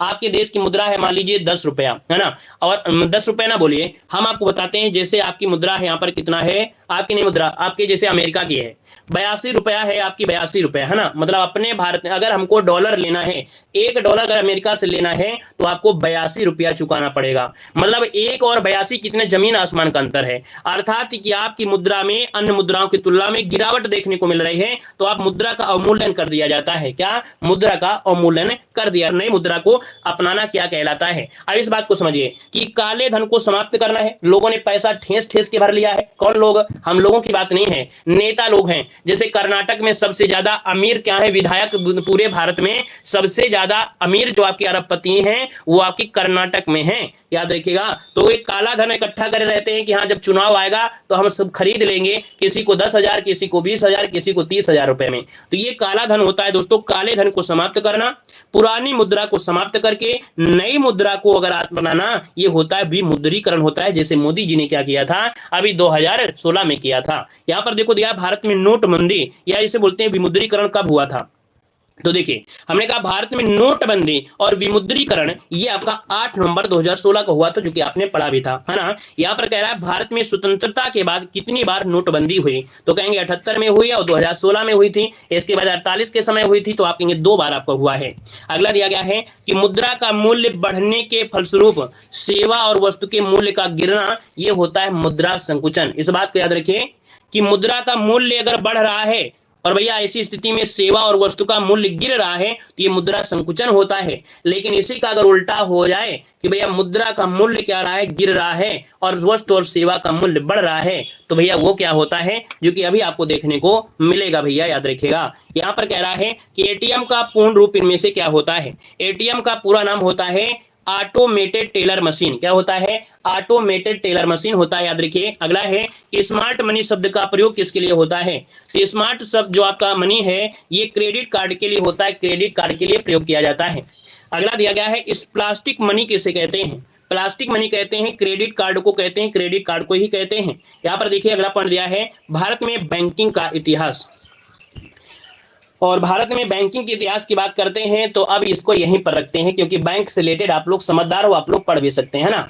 बाकी जब कभी आराम से पढ़ने का मन होगा तो आपको थ्योरी की क्लासें आपको दे देंगे, तो उसमें आप लोग पढ़ सकते हैं, ठीक है। क्योंकि बैंकिंग से रिलेटेड आप जरूर पढ़ लेंगे, क्योंकि ज़्यादा से ज़्यादा क्वेश्चन जो पूछा जाता है आरबीआई वाला हो गया, एसबीआई वाला हो गया, इंपीरियल बैंक हो गया, भारत का पहला कौन सा बैंक आपका है ना, स्वामित्व वाला बैंक कौन सा है, ये आपसे पूछेगा। तो इसको हम लोग यहीं पर रखते हैं। बाकी जो भी आपने सीखा, बहुत कुछ आपने सीख लिया है इस वीडियो में। पंचवर्षीय योजना पढ़ लिया है आपने, बहुत कुछ पढ़ लिया है ना। आपने जितना पढ़ा आपने बहुत अच्छा पढ़ लिया है, जो कि अब आपको समस्या नहीं होगी इकोनॉमिक्स में, आपको सरल लग रही होगी। सरल लग रही कि नहीं लग रही है, लग रही है। तो चलिए फिर आज के लिए इतना रखते हैं, क्योंकि अगली क्लास हमारी होगी यहाँ पर आपकी किसकी, तो आपके करंट अफेयर की होने वाली है। और करंट अफेयर की भी क्लास थोड़ा लंबी है, क्योंकि करंट अफेयर में भी आज निचोड़ वाली क्लास होने वाली है, ठीक है ना। 6 बजे आपको मिलते हैं नए क्लास के साथ।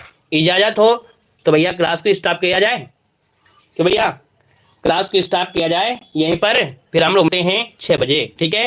वीडियो अच्छा लगा है, सीखने को मिला है तो भैया वीडियो को लाइक करिएगा, नए जुड़े हैं तो चैनल को सब्सक्राइब भी करिएगा। और ये तो अभी छोटा आपका नमूना है, अभी आपको नया सब कुछ आसान हो जाएगा, ठीक है। धन्यवाद सभी को, जय हिंद, वंदे।